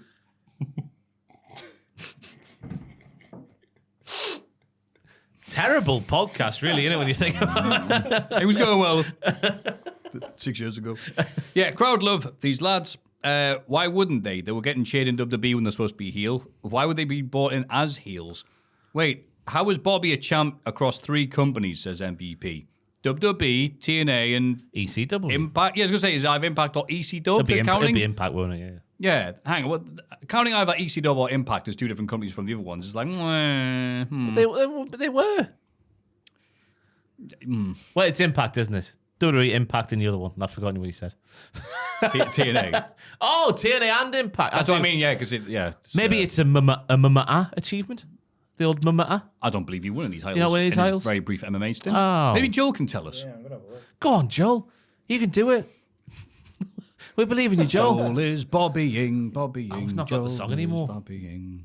Is it because when it came out of the laptop, it was like the loudest thing in the world? Yeah, what happened to the song? Do you want to play it, do you? If you've got it. I've not got it. Well, Swerve. Joel is Googling, Okay. clicking all of the pictures. Will he find what he is looking for? Nobody can be sure. Joel is Googling, clicking all of the pictures. Will he find what he is looking for? Nobody can be sure. Charlie Chalk. no. No what? He didn't win any MMA. Well, he won Go the on. Shark Fights Heavyweight Championship. There you go. And what do you want? Shark fights, was But that? Shark fight? Yeah. Shark The hell's Fights. that? It's a mixed martial arts promotion. Shark fights? Fighting sharks? fights? Shark Fights, yeah. But no, I don't think he's got like a proper MMA All right. title. Okay. You say it at Bobby's face, I bet he'll batter you. That's Yeah. true. You Google shark fights and it's sharks fighting. That makes sense. And dolphins as well. Bull sharks. A little It's not bull shark. It's right there in front of you. a little rat. Oh my god, that's a hard word to say. Chat rapathy is a kind of shark. What are you saying? Oh, it's a breed of shark, right? A breed of shark. He won a I thought, Slammy is that the award. presenter? Oh no, it might be the presenter. Bollocks. He presented Bobby Lashley with a Shark Fight Award. This is a dude, it's a shark in a suit. Going, thank you, Bobby. I loved your run as ECW and Sci-Fi champ. God. Yeah. It's just I think it's a film. Yes, I think we've gone off topic. So we have here. Swerve came out and Nana was there with a bag of coffee, so it'll be 3-on-3. So pay-per-view. Yeah, I mean, I like what they're doing. I'm like looking forward to it, but I'm like, I don't know why these guys are presented as faces. Of course, they're going to be cheered. Yeah. They look like bigger deals and sound like bigger deals than half the roster already. It's AEW, so you got to make your mind up yourself, haven't you? That's the big thing. Making your mind up. Ba-ba-da-ba-ba. It's an interesting matchup, though, because, wrestling tradition would dictate that Bobby would squash Swerve quite easily, and then maybe Swerve would fight back. But then again, they could have Swerve win because he is Swerve. It's a very interesting matchup. I can't call it. I'm not. You know what? Part of me is looking forward to that. Going, all right, what's. Padme is. I said that, didn't I? Padme, Qui-Gon, we're all looking forward to this match. Claudio and Pac versus Darby Allin and Orange Cassidy ends a no contest after Marina Shafir attacks the ref and Wheeler Yuta and John Moxley interfere. The Death Riders, that's what they're called now, beat down OC and Wheeler Yuta. Sorry, look at this punctuation. Death Riders beat down Orange Cassidy. Pause. Wheeler Yuta hits the Prosecco knee. What's it called? Psycho. Oh, so it's like some sort of psycho. It's the psycho knee. It's not. It's Psycho. Oh, well, whatever. Before the conglomeration runs out to clear the ring. Later, Moxie says that Wheeler Yuta doesn't owe OC anything. He says Yuta is a soldier under his command and tells Darby he's a disappointment. Ha ha ha. Tell you what, that new Claudio theme on the tier list that me and Andrew did, by the way. It's good, isn't it? Oh, I could climb Everest. With my eyes closed. Listening with that in my head, it's fantastic. Yeah, the AW music's amazing. Yes, it is. Nice entrance for Darby off the top of the entrance tunnel. I didn't bloody see it coming, just like last week. He's floating down from the ceiling one week. He's jumping off tunnels the next. There's nowhere he won't go. That little Darby Allin. Claudio doing like 5 backbreakers back to back to put Orange look class, but also look very sore for Orange to take that big boy through that little boy around like a little boy. Or a one-legged baby. This is like the Kurt Angle promo. I'm a man that plays with boys. Yeah, he is. Match was a bit Ron-sealed for large parts, with the heels taking control for a long beatdown in the midsection of Orange, which I would label the pith. It's the midsection of the Orange, I guess. Very good. Lovely hot tag from Darby, but again, Claudio is manhandling these these smaller wrestlers. Little people. These comparatively smaller wrestlers to him. Dwarfs. He's manhandling them. The backdrop on Darby was fantastic again from Claudio. The fight back from Orange was scintillating with the Stun Dog Millionaire into the Destroyer from Darby in one fell swoop. It was fantastic. Then it was sort of like proper tactics versus just piss and vinegar from the baby faces before Marina and Moxley came down and basically called the thing off. And then once again, Claudio, who was my man of the match for this one, the uppercut just after Darby ducked to avoid Marina, and then the throw to the ring post. He does not like, for realsies, and I'm going to put this out there, this is breaking news on the podcast, I don't think Claudio Castagnoli likes Orange Cassidy or Darby Allin for real. Oh, okay. The way he was doing the moves to them in the match, for little regard of their own safety. Of course it was safe, but he was doing them hard, so he was. Doing them hard, Maffew. You are right, and I think he's just, well, I'm playing the role of a heel, and when the more heel Claudio is, the more he gets to do stuff like this. And it's wonderful. Like that Eddie Kingston match I love so much this year even, bloody hell. When he gets to be a dick, he's a great dick. He's a bloody great dick. Swiss dick. Swiss dick. Swiss dick. How about your Swiss on this dick, says nobody. The Wyatt? Nope, doesn't matter. Nah, I was going to go with Joe, but I'm like, nah, stop. Leave Joel alone, Matthew. No, you bring Joel in. Bring Joel down to the rest of us. Come on, Joel. Be crap like us. Go on then. What were you going to say to me? You got, hey, after a few drinks of red wine, imagine you go, hey, how about you Swiss on this dick? Oh, dear. No, And that was your action, I thought. I wouldn't Which is say why I that. shouldn't have done it, but Ross guilted me into That's doing disgusting. What would you Right. say, That's Joel, foul. after 6 glasses of red wine and you're trying to... it. Yeah, loo- what's your worst, like, checkup line? What was Yeah, her there we name? go. Sorry, we Checkout didn't line. catch her name earlier. Megan. Megan! Yeah. It's not Megan Fox, is it? It could be. No. It's There you go. Is that you? There you go. You're a foxy Hey, lady, Megan. you look like Megan Fox. You look like Megan Fox. That's what happens when you have the name of someone else. You all look like each other. You could do like, would you drink me blood then? And then give her a glass of red wine. That's weird. Why would I say that? There's Megan Fox. Yeah. She drank the blood of that young lad. He's not young. That wasn't a film. That was a Jennifer's documentary. body. Machine Gun Kelly. Oh, what? She drank his What? blood? That is Megan Fox, isn't it? In Yeah, I Machine think Gun Kelly? they went out. And they drank each other's blood. Oh, I don't know. I hadn't heard that. Can you Google that in the background just in Yeah, case I've sure. said something libelous there? But that would work though if it is true. The blood in the wine looks the same. Biblical reference as well. Blood. There you go. Thank God for Oh, each other's blood. that. Yeah. Right. Okay. I vaguely remember this. this is but Joel- I'm trying to think about Machine Gun Kelly too much. This is Joel and Joel's Megan. Well, that's Drinking each weird, other's blood isn't it? like in Game of Thrones. Oh, okay. It's really cool. It's Yeah, just a few that'd work. drops. It's just a few drops, but yes, we do consume each other's blood for ritual purposes only. What? Keeps the skin young, Joel, I reckon. Oh, fair enough. Other people's blood. Oh, sweet. Oh, yeah, I kill might start doing that then. Aye. Moxie does look great. at the minute. Yuta again being made to do things he maybe doesn't want to do. But because he's so Go on. boring and not really emotive, I can't tell if he's in like a hostage situation where he's doing things he doesn't want to do, or if he's going along with this sort of thing and he's doing things that his boss wants him to do that he also wants to do, if that makes any sense. Yeah, no, I'm with you. It's commentators explained that Yuta had been indoctrinated by Mox, but he was hesitating with the chair shot on Collision. So I thought, there might be something that Jax claimed last week about Wheeler not being part of that thing that they did last week. So I thought, oh, shut up, Jack. That was clearly supposed to be a thing to sucker in the other dudes. But I'm like, well, there's no drama behind it now that he's bagged Daniel Bryan and he's with them. It's like, what more further indoctrination do you need? Yeah. I don't get it. And you're right, he's not that good of an actor for, one, to convey the storyline, and two, for me to care. You've already killed Bryan. What now? Yeah. That would tell me he's going along with it, but I'm watching that segment there, and he's a bit like in the corner getting bullied by Moxley, isn't he? Yeah. So I can't tell if he's in or out or shaking it all about. Do the hokey cokey. And you say, I don't care. Not with Tony Khan, though. Allegedly. What? If you do the hokey cokey with Tony Khan, Go on. you'll have a long night. Oh, that...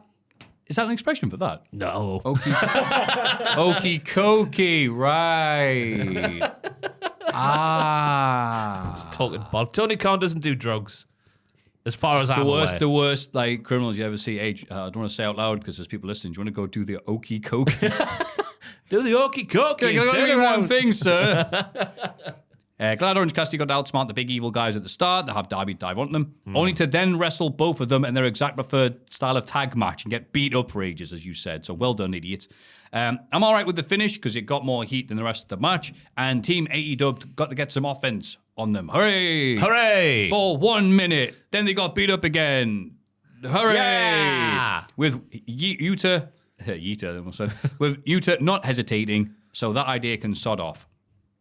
Sod off then, idea. You heard it. Yeah, act better. Backstage, Ricochet is interviewed by Renee Paquette. He says he can choose anyone he wants as a partner tonight, but he's keeping it a secret. The Hurt Syndicate enter and wish Ricochet good luck, like in The Great Escape.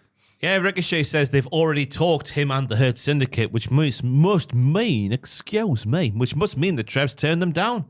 And they'll likely attack him based on what they said earlier, what they do to people who turn them down. Right. This is the way it was like, we've already talked. And then he wasn't going with them, so that tells me he's told them no. I'm sorry, we know you talk, but you're so boring, we forgot everything you said, so I'll probably just check.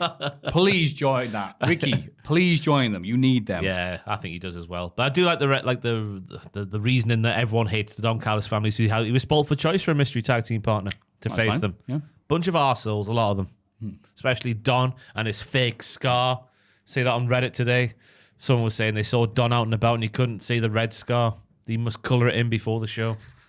Bit of lipstick. That would be good. Like I said, no, that's not true. And then next week it's like the wrong side of his head.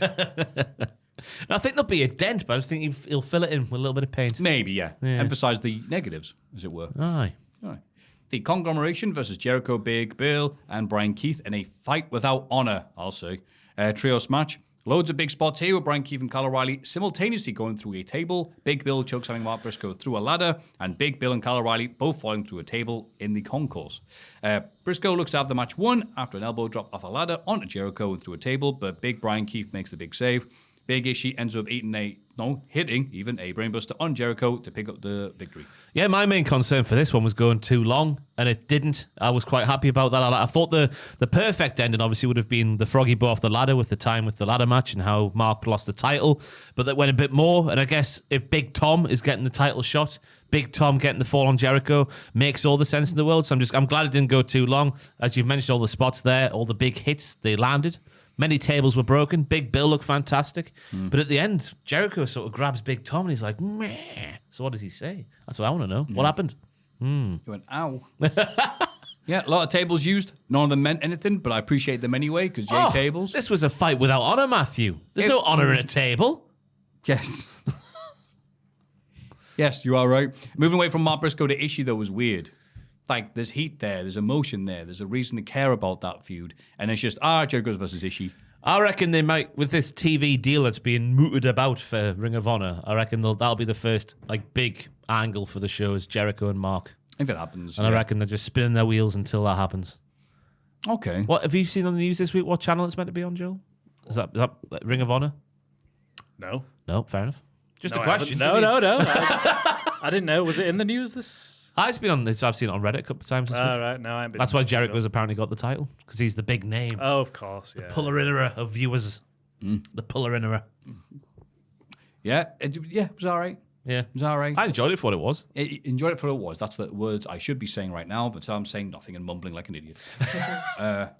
Adam Cole defeats Malachi Black after hitting him with the boom. After the match, the two embrace. And Black goes, I'm leaving, bye. Cole grabs a mic and puts over Cole as one of the best he's ever fought. Cole says he wants MJF and Roddy Strong in a triple threat match at Full Gear. Cole needs to win his next match, and Strong needs to win his next two. MJF is watching on from home, and he looks worried. He calls an unknown person and says, I needed to pay someone a visit. Bum, bum, bum. And Nunzio says, I'm booked for NXT this week, mate. I'm sorry. Everybody calls back Nunzio.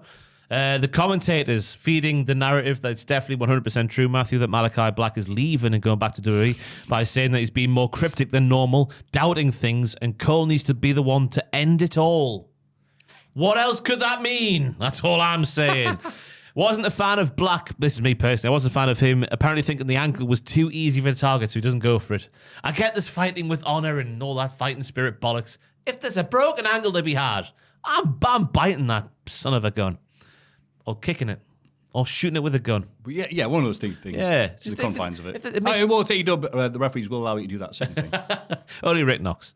Everything looked tight in the match I've written down. Malachi looking good in everything that he did. There was a moment where they were running the ropes, and to stop Adam Cole running the rope again, he hooked his back leg, Malachi, on Adam's thigh. And I was like, that sort of little thing. I'm like, oof, you are still good, you handsome brute.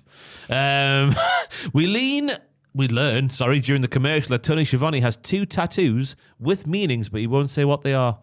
I wouldn't expect that. Nigel's been very good at taking the Taz role of prodding Tony. Yeah. Oh, he prods him hard all night long. Oh, 3 hours of prodding, 2 hours of prodding.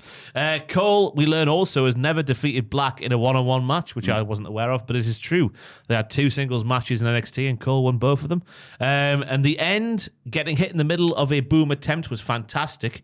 The boos when Cole kicked out were interesting for me. Yeah. God, 2 weeks Are in a row. they latter-day Cody Rhodesing him already? I don't know, but one would say if you'd seen this one in the week beforehand, yes. Is he too valiant? Yeah, and I think it's also because later on, we'll skip ahead, MJF gives Callis some money and goes, all right, can I have your lads, the evil lads, to wrestle? So what's the lad I think who- that would have been a smarter idea for Cole to face than the House of Black, who are already over. Yeah. They're not really heels that much. And they're rarely on TV, so it's like, hey, Buddy Matthews is here. Yeah. I think it hasn't helped. It hasn't helped that Cole is, he's a funny colour. He's a funny colour. He certainly has an interesting tan. I think his tan that hasn't quite taken to him or disagreed with him. He doesn't look tanned orange. He looks yellow. It might be jaundice. It might be jaundice, but they haven't said that. I so had it's- jaundice, by the way. Have you? When I was born, I lived in a box for a week. Bloody hell. That's why that song was written. That was written about me. Which song? Living in a box. Living in a cardboard box. That was By not Yellow mine. Baby. Yeah, by Yellow Baby. That's right. Everyone's favourite Christmas number 1. I don't know where we're going with that. I didn't like the finish, though. I get that Malachi Black would be frustrated that the end, or whatever they call it now, the end, Yep. that getting hit and that not working, I get the frustration there. But just to sit down and go, put me out my misery. Kick me in the head. I'm not a fan of that one, because it handed, we know the storyline, it just handed Cole a win. And if that was Malachi's way of keeping himself strong by going, just win the match. I don't quite like that. Again, like the Wheeler Yuta thing, these guys aren't that good enough actors to put over whatever story they're doing, especially because, you just want Cole to take the victory, so, stuff MGF. I think Then why Malachi is is a good actor, though. Yeah, but why not just let Malachi just large pinners? Yeah. 1, 2, 3. Might as well have done that, yeah. Yeah, it's like it doesn't convey it. It almost looks like, I can't be asked, or I can't beat Adam Cole, the Superman. Yeah. Wait, hang on, no one sees Adam Cole like that right now. Well, I get I was to say the end getting hit and then getting frustrated. I get that, but then just going, just knee me in the back of the head and potentially kill me. Yeah, Which can happen with that little bit at the back of your head. yeah, of course. It goes, I'm goth. It's what we do. You're like, you haven't done this before though. Yeah. Because that's obviously feeding into the narrative that he is leaving AEW and going back to WWE. The Right, ending you- that he got, Adam Cole saying, you're the toughest guy I've known for 16 years in my career. Malachi looking wistfully back at the crowd at the top of the ramp. Oh, we cried as he went back to the Federation of the World.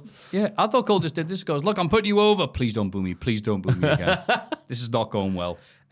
Shivani reminding us it's a race to 3 wins. Appreciate that. I'll put Jesus Christ, this crowd is quiet. I mean, it's better than being booed, but I'm still, very quiet. A very competent match. The lack of crowd noise hurt it. And also the finish lost me. And yeah, Cole got booed again when Cole kicked out Malakai's move. I can't believe Malachi lost in a singles match.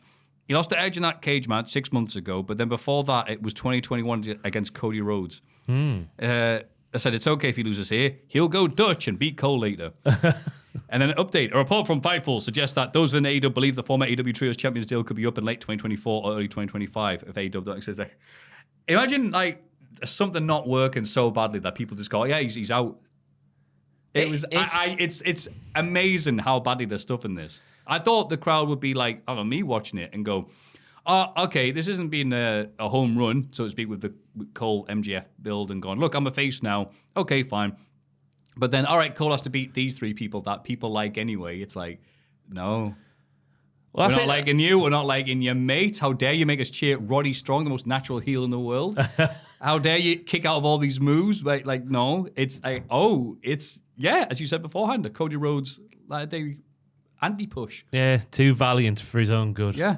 Because I reckon they've given Cole the House of Black because they know that Malachi's leaving and going back to the WWE. So they thought, well, if he's leaving anyway, he's the leader of the faction. We'll just feed the entire faction to Adam Cole because, as you say, they are over like Rover when they're booked well. Yeah. Well, are anyway. And having Cole win them will be good for Adam Cole. It's weird how the House of Black has turned out because it's all there. It's all polished and lovely. It just needs to be booked correctly. And it's never been done for more than 2 or 3 weeks at a time.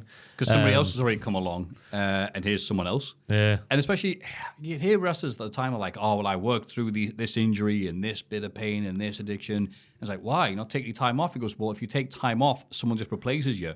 And boy, is that ever true today, especially in AEW. Like, hey, Adam Cole, he's back. Yeah, whatever. Like, I'm amazed that he's come back to this like negative energy. Yeah. It's the convoluted nature of parts of the storyline, and I think Jacko was mentioned every week, didn't he, that we keep getting reminded of different parts of the same story to try and make it make more sense, but that just makes it a bit more complicated and a bit like, we get it, it's not the best story, but we'll move on. It's not been the best return. As I say, I do think the booking has been a bit too like latter day Cody Rhodes. This was the injury angle last week, and then this week he kicked out at the end pretty emphatically. Yeah. So that sort of stuff. Another thing. Yeah, Buddy Matthews was giving him some big moves he kept him kicking out of as well. I was like, oh, your ankle hurts. Well, don't be in the ring then. Yeah. And then Mike was like, it's all right. I won't attack his ankle. Like, what are we doing here? Yeah. He's too good for his own good. Yeah. It's a shame though, because we all know how good he is, but I do think he is a naturally just better heel, and I don't think that's the biggest revelation that's ever been heard on a wrestling podcast, that Adam Cole is a slightly better heel than he is babyface. No, it's all about the boo. Right there. And it says, then Cole said he spoke to TK backstage, and TK must have loved being asked about 1, 2, 3 matches because it meant he could do his Inoki thing again. Yeah, we learned that Roddy has one more to go. Roddy still needs 2 wins, Adam Cole needs 1, and if Cole and Strong gets 3 wins apiece, it's going to be a 3-way with MJF. Which leads me to the question. Why do I care about that? Which leads me to the question. What happens if these matches both happen on the same show, and let's say Roddy wins first because his match is first on the card? Can he not lay claim to winning 3 matches first? Yeah, I want my match now. Yeah. Quick, no. Just before this match, by the way, there was a promo with Moxley and the lads that's not in the notes. It's scandalous. This kid doesn't owe you anything, Orange Cassidy, he says about Wheeler Yuta. Then he says only a cause buys loyalty, which I guess is why Wheeler Yuta's there. That explains that he wants to be there, I think. But again, Wheeler's lack of emoting doesn't really make that clear for me. He's a soldier under Moxley's command, then tells you that maybe he's not along with it. He's going along with Moxley because he has to contractually. Bloody hell.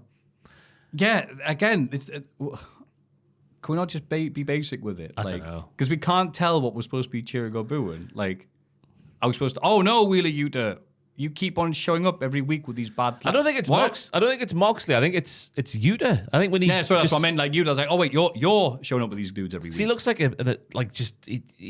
what's the word I'm looking for here? A subordinate. Yeah, a proper subordinate who doesn't want to be there. But then sometimes he's meant to be. I don't understand. Yeah, I don't get what we're supposed to be doing here. I think we need more of a heads up here. Sometimes you can be too subtle for your own good. Like WWE say what you want, but when something happens, they're like, no, they make it. Every week you watch it, you're like, yeah, I know who I'm supposed to be booing and cheering. Maybe we're just stupid. There'll be 17 people in the comment section now going, how are you not getting this? You pair. No, I'm getting it. I'm not saying it's very good. You pair of northern wazzocks. Fine, bring it. People are just going to copy paste that. There's loads of the exact same comment.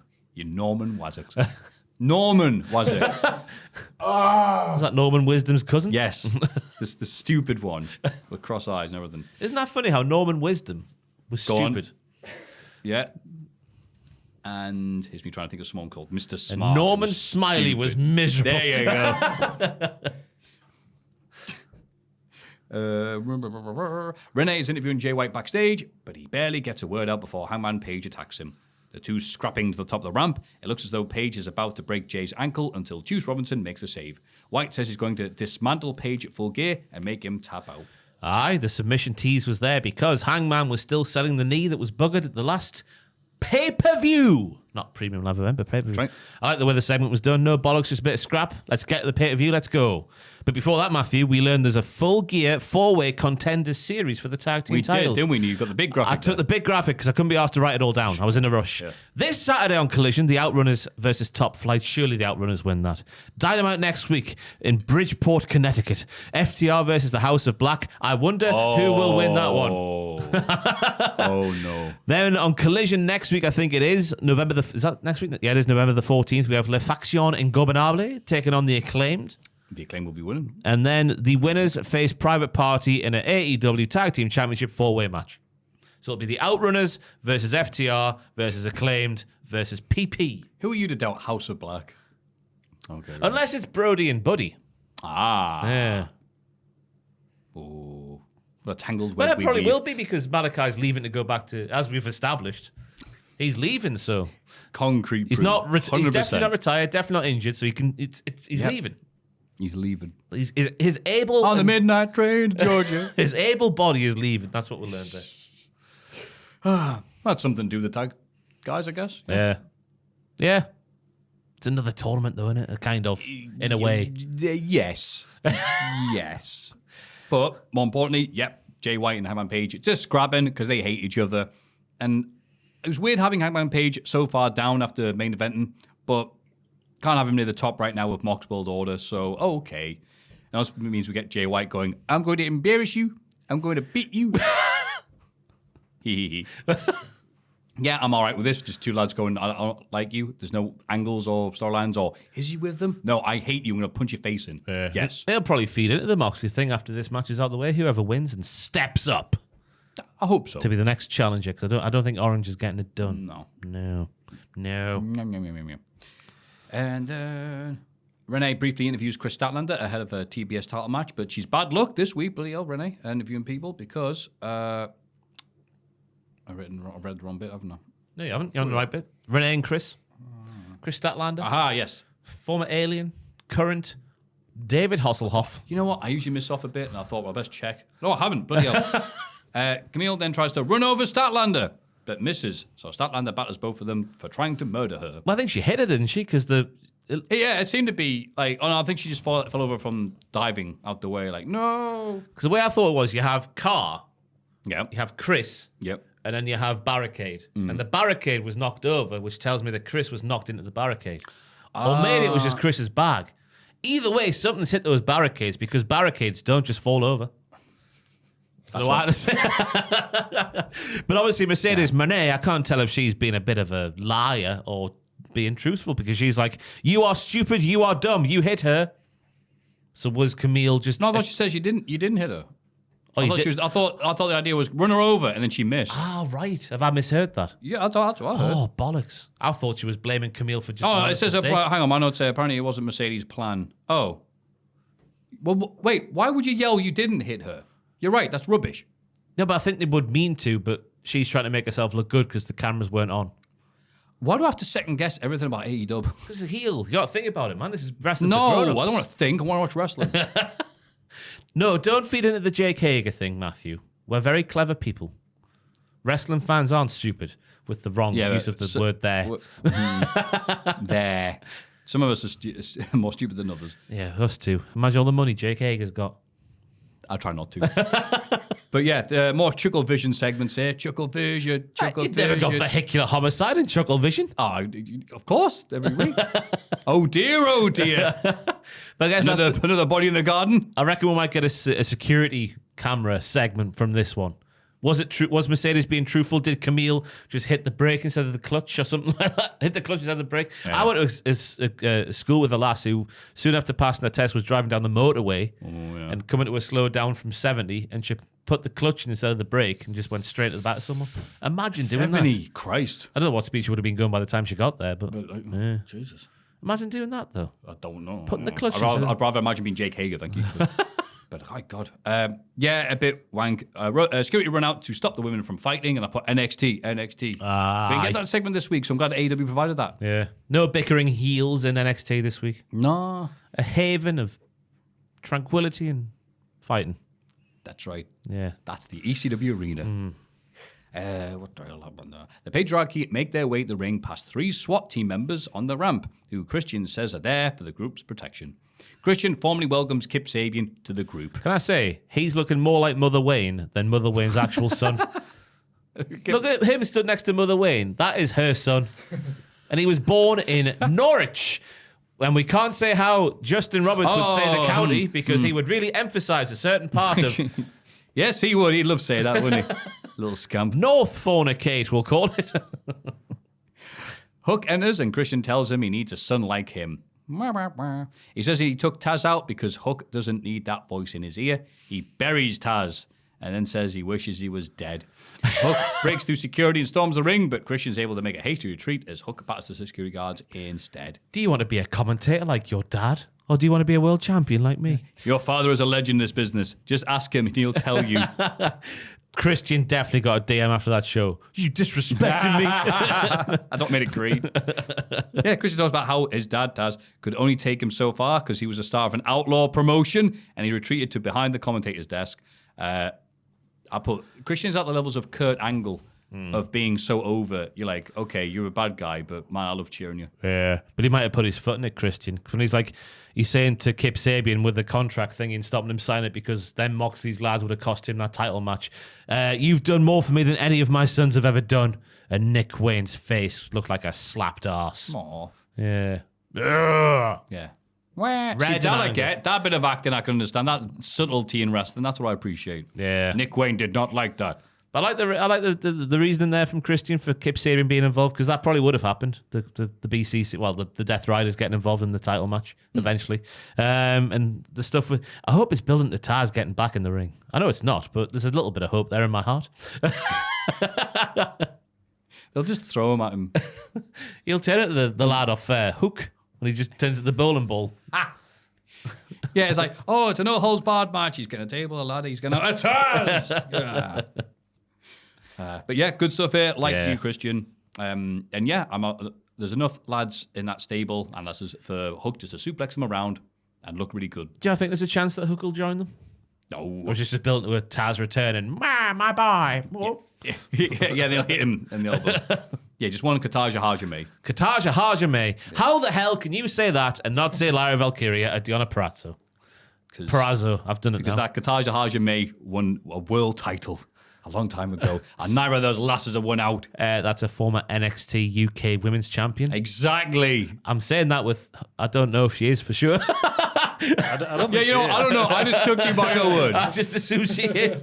Former NXT champion. Yeah, people just put that on the CVs and no one's going to check it. Yeah, sure. She beat Becky Lynch. That's better than a Kataja Hajame's done. She did beat Becky Lynch. That was actually a really good match. Bollocks. An unknown person approaches Don Callis, gives him an envelope of money and the Dynamite Diamond ring. He plays a message from MJF on his phone. MJF has a mission for the Don Callis family. Again, probably would have made a lot more sense to have started off with this with Adam Cole. Huh? I finished my sentence. Did you? Yes. Didn't sound like your dad. Oh. Started off Adam Cole. What? I'm Ron Burgundy. Sorry. I meant what we were saying beforehand. Adam Cole should just be given nothing but bad people. Right. Don Callis is Bad People Inc. Yeah. Run through them, take on MGF. That would be nice and simple. And so they took on the sexy hot goths. But who is this man that gave the ring to Don? I don't know, but he was bloody massive. He was huge. I hope he's a wrestler, because he could solve any problem. Take Tyson Tomko away. I want this guy. Whatever his name is. Yeah, take Bam Neely away. But he says, MJF says to Don, if you scratch my ring, there's lots of men who can scratch you up. Men in suits who can scratch you up. Stop it. I'm gonna not going to scratch his bum hole. That's a I hope the guy who was doing the messaging is fighting for Don, because as you say, he's massive. I'm going to shades of Oba when Oba rocked up, and he just taken aback about how big this man is. He was huge, but like Don's been given a ring as sort of like a bribe, I guess. One of the Dynamite Diamond rings. Yeah. It was weird. Like if you scratch my ring, it's like, oh, I don't get this. Then I'm looking after your ring, am I? Oh, okay. Yeah. Well, I guess he's got Thanks. the ring for a bit and can use it as a weapon. Maybe that was a little bit of I don't actually want the men in suits to get you, but maybe it was a hint to use the ring as a weapon instead of a screwdriver. Look at a Rorschach test AEW can be sometimes the same. Yeah, I've got a GCSE in media studies. I've got a 2-1, and what a waste of time it was. Jamie Hayter defeats Penelope Ford after hitting her with the Haterade. Penelope! Hell of a bump straight away with Hayter falling over the top turnbuckle right onto the apron. Welcome to the wrestling show, James. Penelope looking good in there. The trip kick that sent Hayter into the bottom rope face first looked gnarly. Then she evades a big lariat with the Matrix bridge and then turns that straight into a cutter. She is like a cat lady, but not one of the sad old ladies who keep lots of cats. She's an actual cat in the ring. Nice transition as well into the Haterade, and then Jamie Hayter kisses her arm lots. It was for a match that was built up as allegedly 2 years of build, like Excalibur was saying on the call. Maybe you want a little bit longer, but if it's Jamie Hayter getting pushed, and if you're not going to push Penelope, which I think she deserves to be off the back of this, fantastic performance I thought for what the time she was given. Maybe it should have been a bit longer. Well said, Ross. I thought it was just a short, fun match, and they beat the commercial break. Well done. Yeah. Screw you, Pizza Hut. Yeah. Your Pizza Hut cutters that you don't like being used in I matches. prefer Jabba the Hutt. Yes. You're delicious. I prefer Lionel Hutz. Oh, nice. Oh, the Simpsons. Aye, the Simpsons. Yes. And the Simsoffs. Simpsons. Samsung Galaxies. Mina Shirakawa's return is teased. She'll be back next week. Yeah, get it. There was a QR code, but I didn't scan it because I didn't have time. So hopefully anyone needed it. No. I'm very skeptical about scams and things whenever I scan QR codes. Off the television. Exactly. The TV would lie to me before. I'm sure it said something worthwhile. Yeah. Hi, I'm back. Oh, great. Get off my phone. Ricochet and his surprise partner, Powerhouse Hobbs. Yeah. Defeat Carl Fletcher and Takeshita of the Callis family. After match, Fletcher attacks both men with a steel chair. Then Mark Davis runs down to confront Fletcher. Archer and Cage attack Davis. Adam Cole brawls to Takeshita just as Fletcher is about to screw drive Mark Davis. Will Ospreay makes a save to close the show. Anything to say about Mark Davis then? Lovely guy. Doing nothing against him, yeah. If he doesn't like me, that's very understandable. I was shocked to see Powerhouse turn up, not just because he's been gone for ages, but because last time we saw Maffew, he was part of the Don Callis family. Yeah. But they let us know that on October the 4th this year, the contract with the Don Callis family expired, and because he was injured and he can't do anything for like the immediate future of Don Callis, he was just cast aside like a wank sock. A dirty wank sock. So wait, you're saying his contract was up and so he left? Malachi Black confirmed left AEW. He's left, I'm telling you. I'm basing this off nothing apart from the segment last night and the video on Twitter. Why would he deny? See, whenever you try and deny something, all it makes you do is be like, he's doing it. I'm just saying, why would he only go, I'm not injured and I'm not retired? He went, why would he I'm not not go sick and I'm not well. I'm in hell, in brackets AEW. Oh, how dare you. That's him saying that. He sung the song. That's a quote, Your Honour. What was the band called again? I can't remember. I don't know that. I remember the guy a little bit Peep like Show by Channel 4. Seth Rogen, didn't he? The guy, the singer. Paranoia. Everybody's coming to get me. I only knew it was a one-hit wonder while watching Todd in the Shadows in America. I'd never heard the song before Peep Show. Ah. So I thought it was just some indie song or whatever from that period. People were like, no, that came out years and years ago. I went, oh. I'm sure they played it on Absolute Radio 90s from time to time as well. Yeah, I hear It's called Flagpole Sitter Flagpole Sitter. by Harvey Danger. Harvey Danger. Do you look like Seth Rogen, or is that bit of Nelson Mandela effect from Does he look like Nelson Mandela?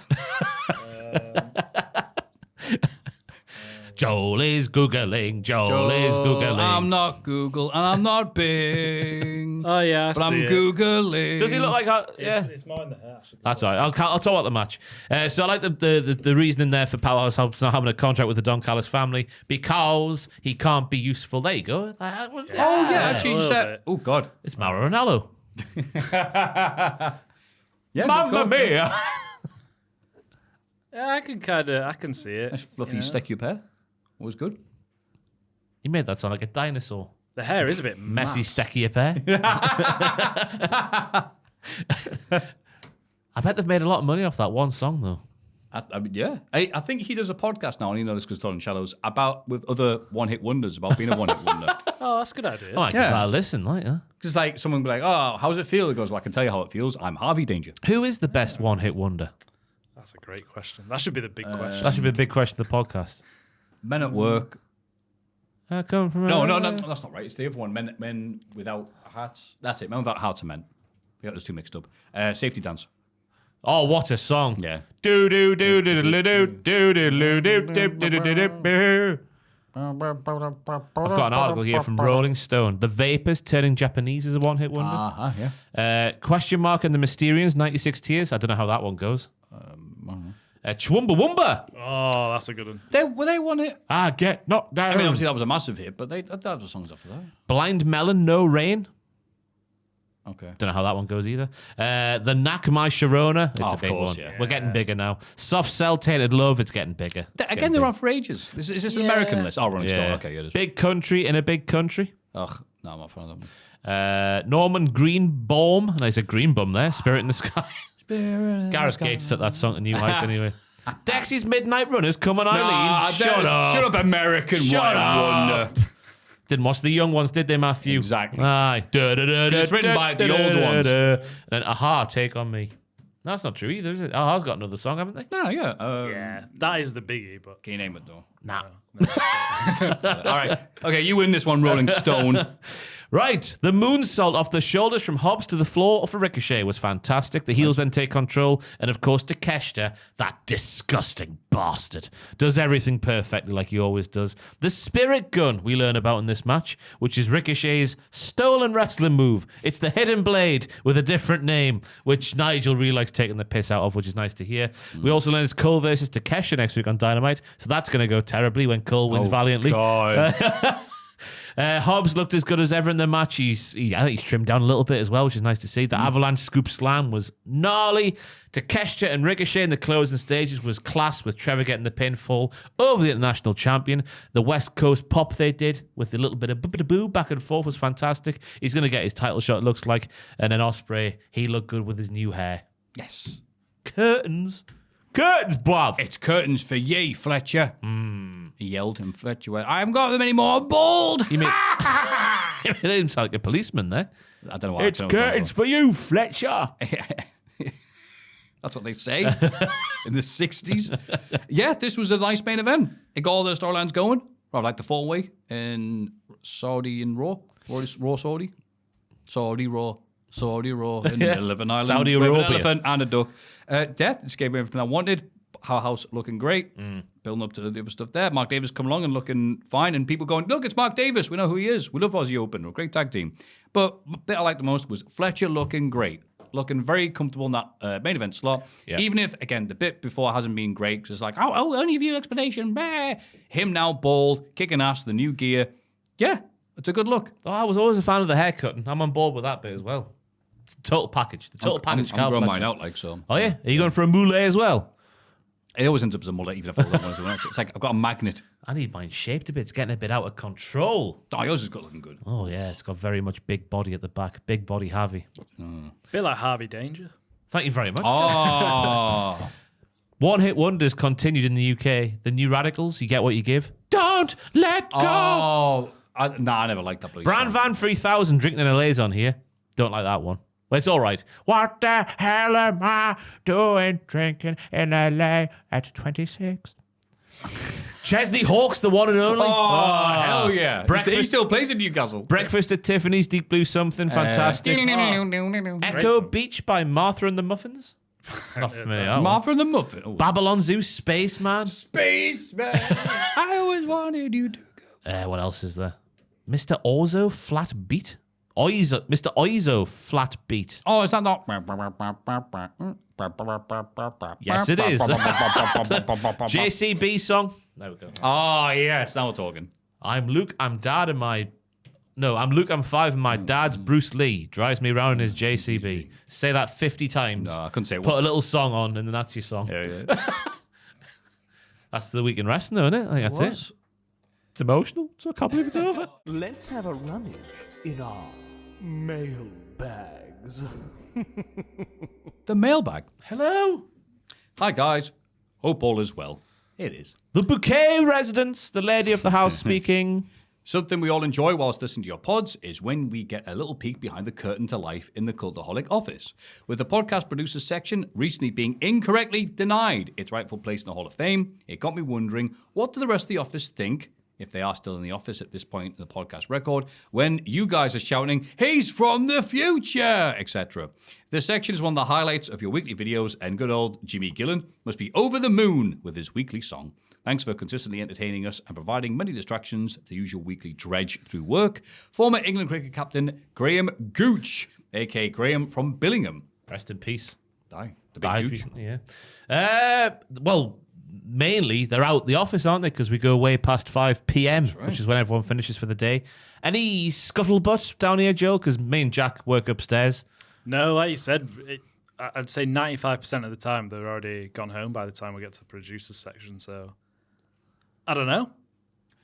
Shall we go and ask them now? Go on, you can go and get one. Go and rang. Get one. They're not going to have heard it though. So, well, Any maybe. general chit chat about the podcast down here, though? Does everyone hate it? Not really. I don't hear anything about it. I always get the feeling that people hate when they must hear the name brought up from time to time and think, "Oh no." Yeah, I don't know how much they hear though, because they've got headphones on. They're working. I don't think they hear that much. What's he asking them? I don't know. Oh, Adam likes it. Adam likes it when we get a new name in the Patreons and we have to think about them. By the way, I've got some old classics, but brand new songs for some of the Patreon producers. That's very exciting. I've got lyrics written down and everything. I will be performing live in the studio. Well, stay tuned. Oh my No God. guitar, though. I'll be going a cappella. I like it. Bachiti went, "Who are you and how do you get to the office?" No, I work here. I went, "Oh, I think I remember you." All right. He said, "Yeah, he's much too busy to come in and tell us," but he says the rest of the office was surprised when they first heard them, but now they enjoy waiting to hear what song we'll sing, and also the awkward 30 seconds when someone new subscribes, and we struggle and flail our arms around. They must all watch at home. So definitely not. That's good feedback. So thank you very much for the question. My dearest diddlers, that's us. That is definitely us. A few weeks ago, we were, about a potential feud and concluded both wrestlers were heels, so it automatically wouldn't work. My quite simple question is, why not? I think it'd be very interesting, giving potential to some shades of grey for their competitors. Do you still maintain that this would not work in today's wrestling landscape, and if so, why not? And if it would be possibly interesting, which two heels would you like to have a feud or just a match together? Kind regards, former footballer from Football Club, Footballer McFootballer Face, a.k.a. Jose from Belgium. P.S. With the wrong success of Don't You Forget About Keith a few years ago, when's the new EP dropping? Can I politely suggest Te Conti on the notes of Aha's Take On Me? I see it. Conti. Take on T. Take Conti. Thank you in advance.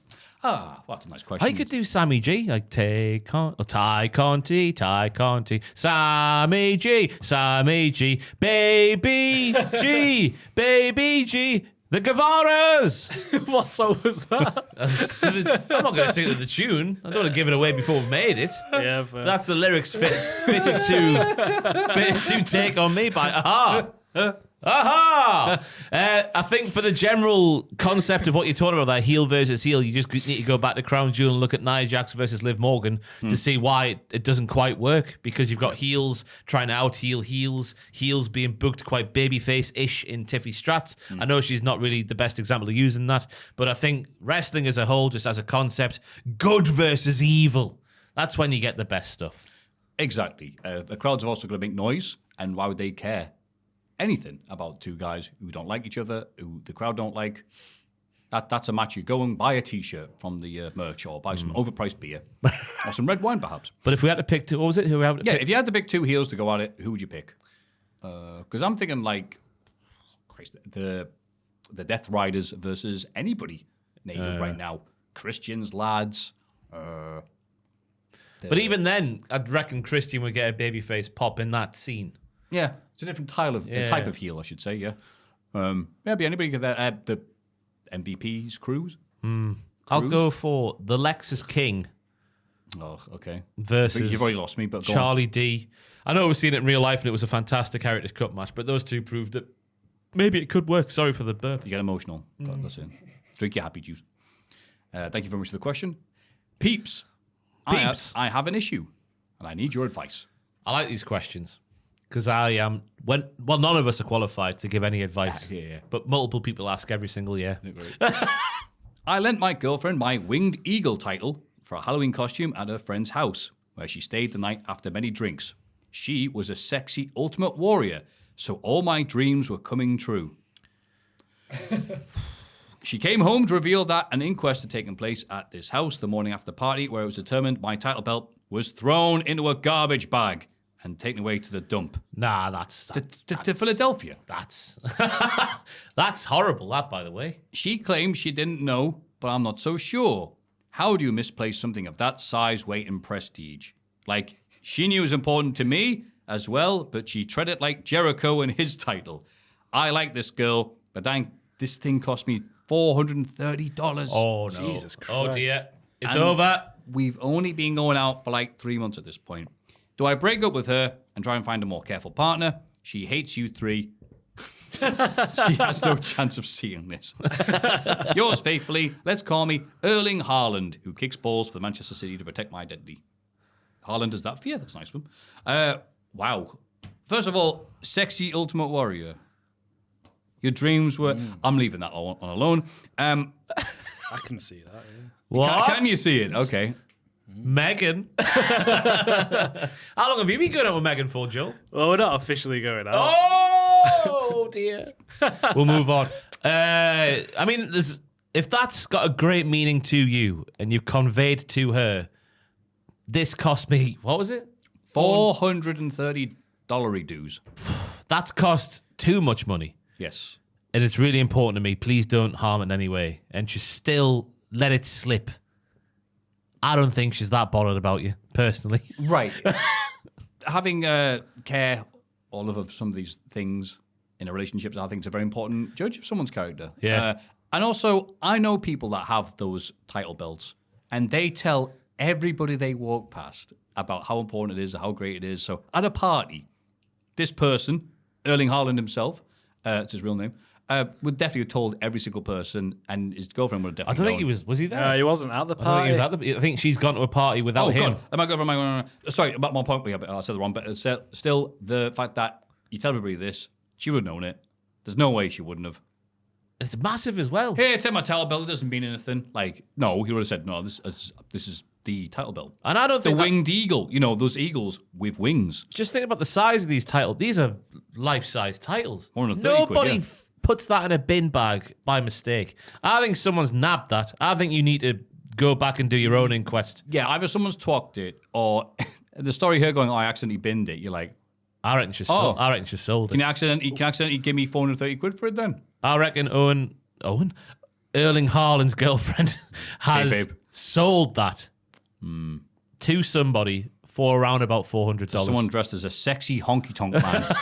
That'd be harsh if she sold that. But you don't just put that in a bin bag, do you? And then the bin bag gets taken out. Yeah, both those possibilities are bad. I think something happened to it at the party that Yeah. she's not telling him about. I It don't think smashed that's as up or clear something. cut as that says there, yeah. Interesting, though. I think he needs to drill down and find out what's going on. But I think whatever's happened there, I think it's a...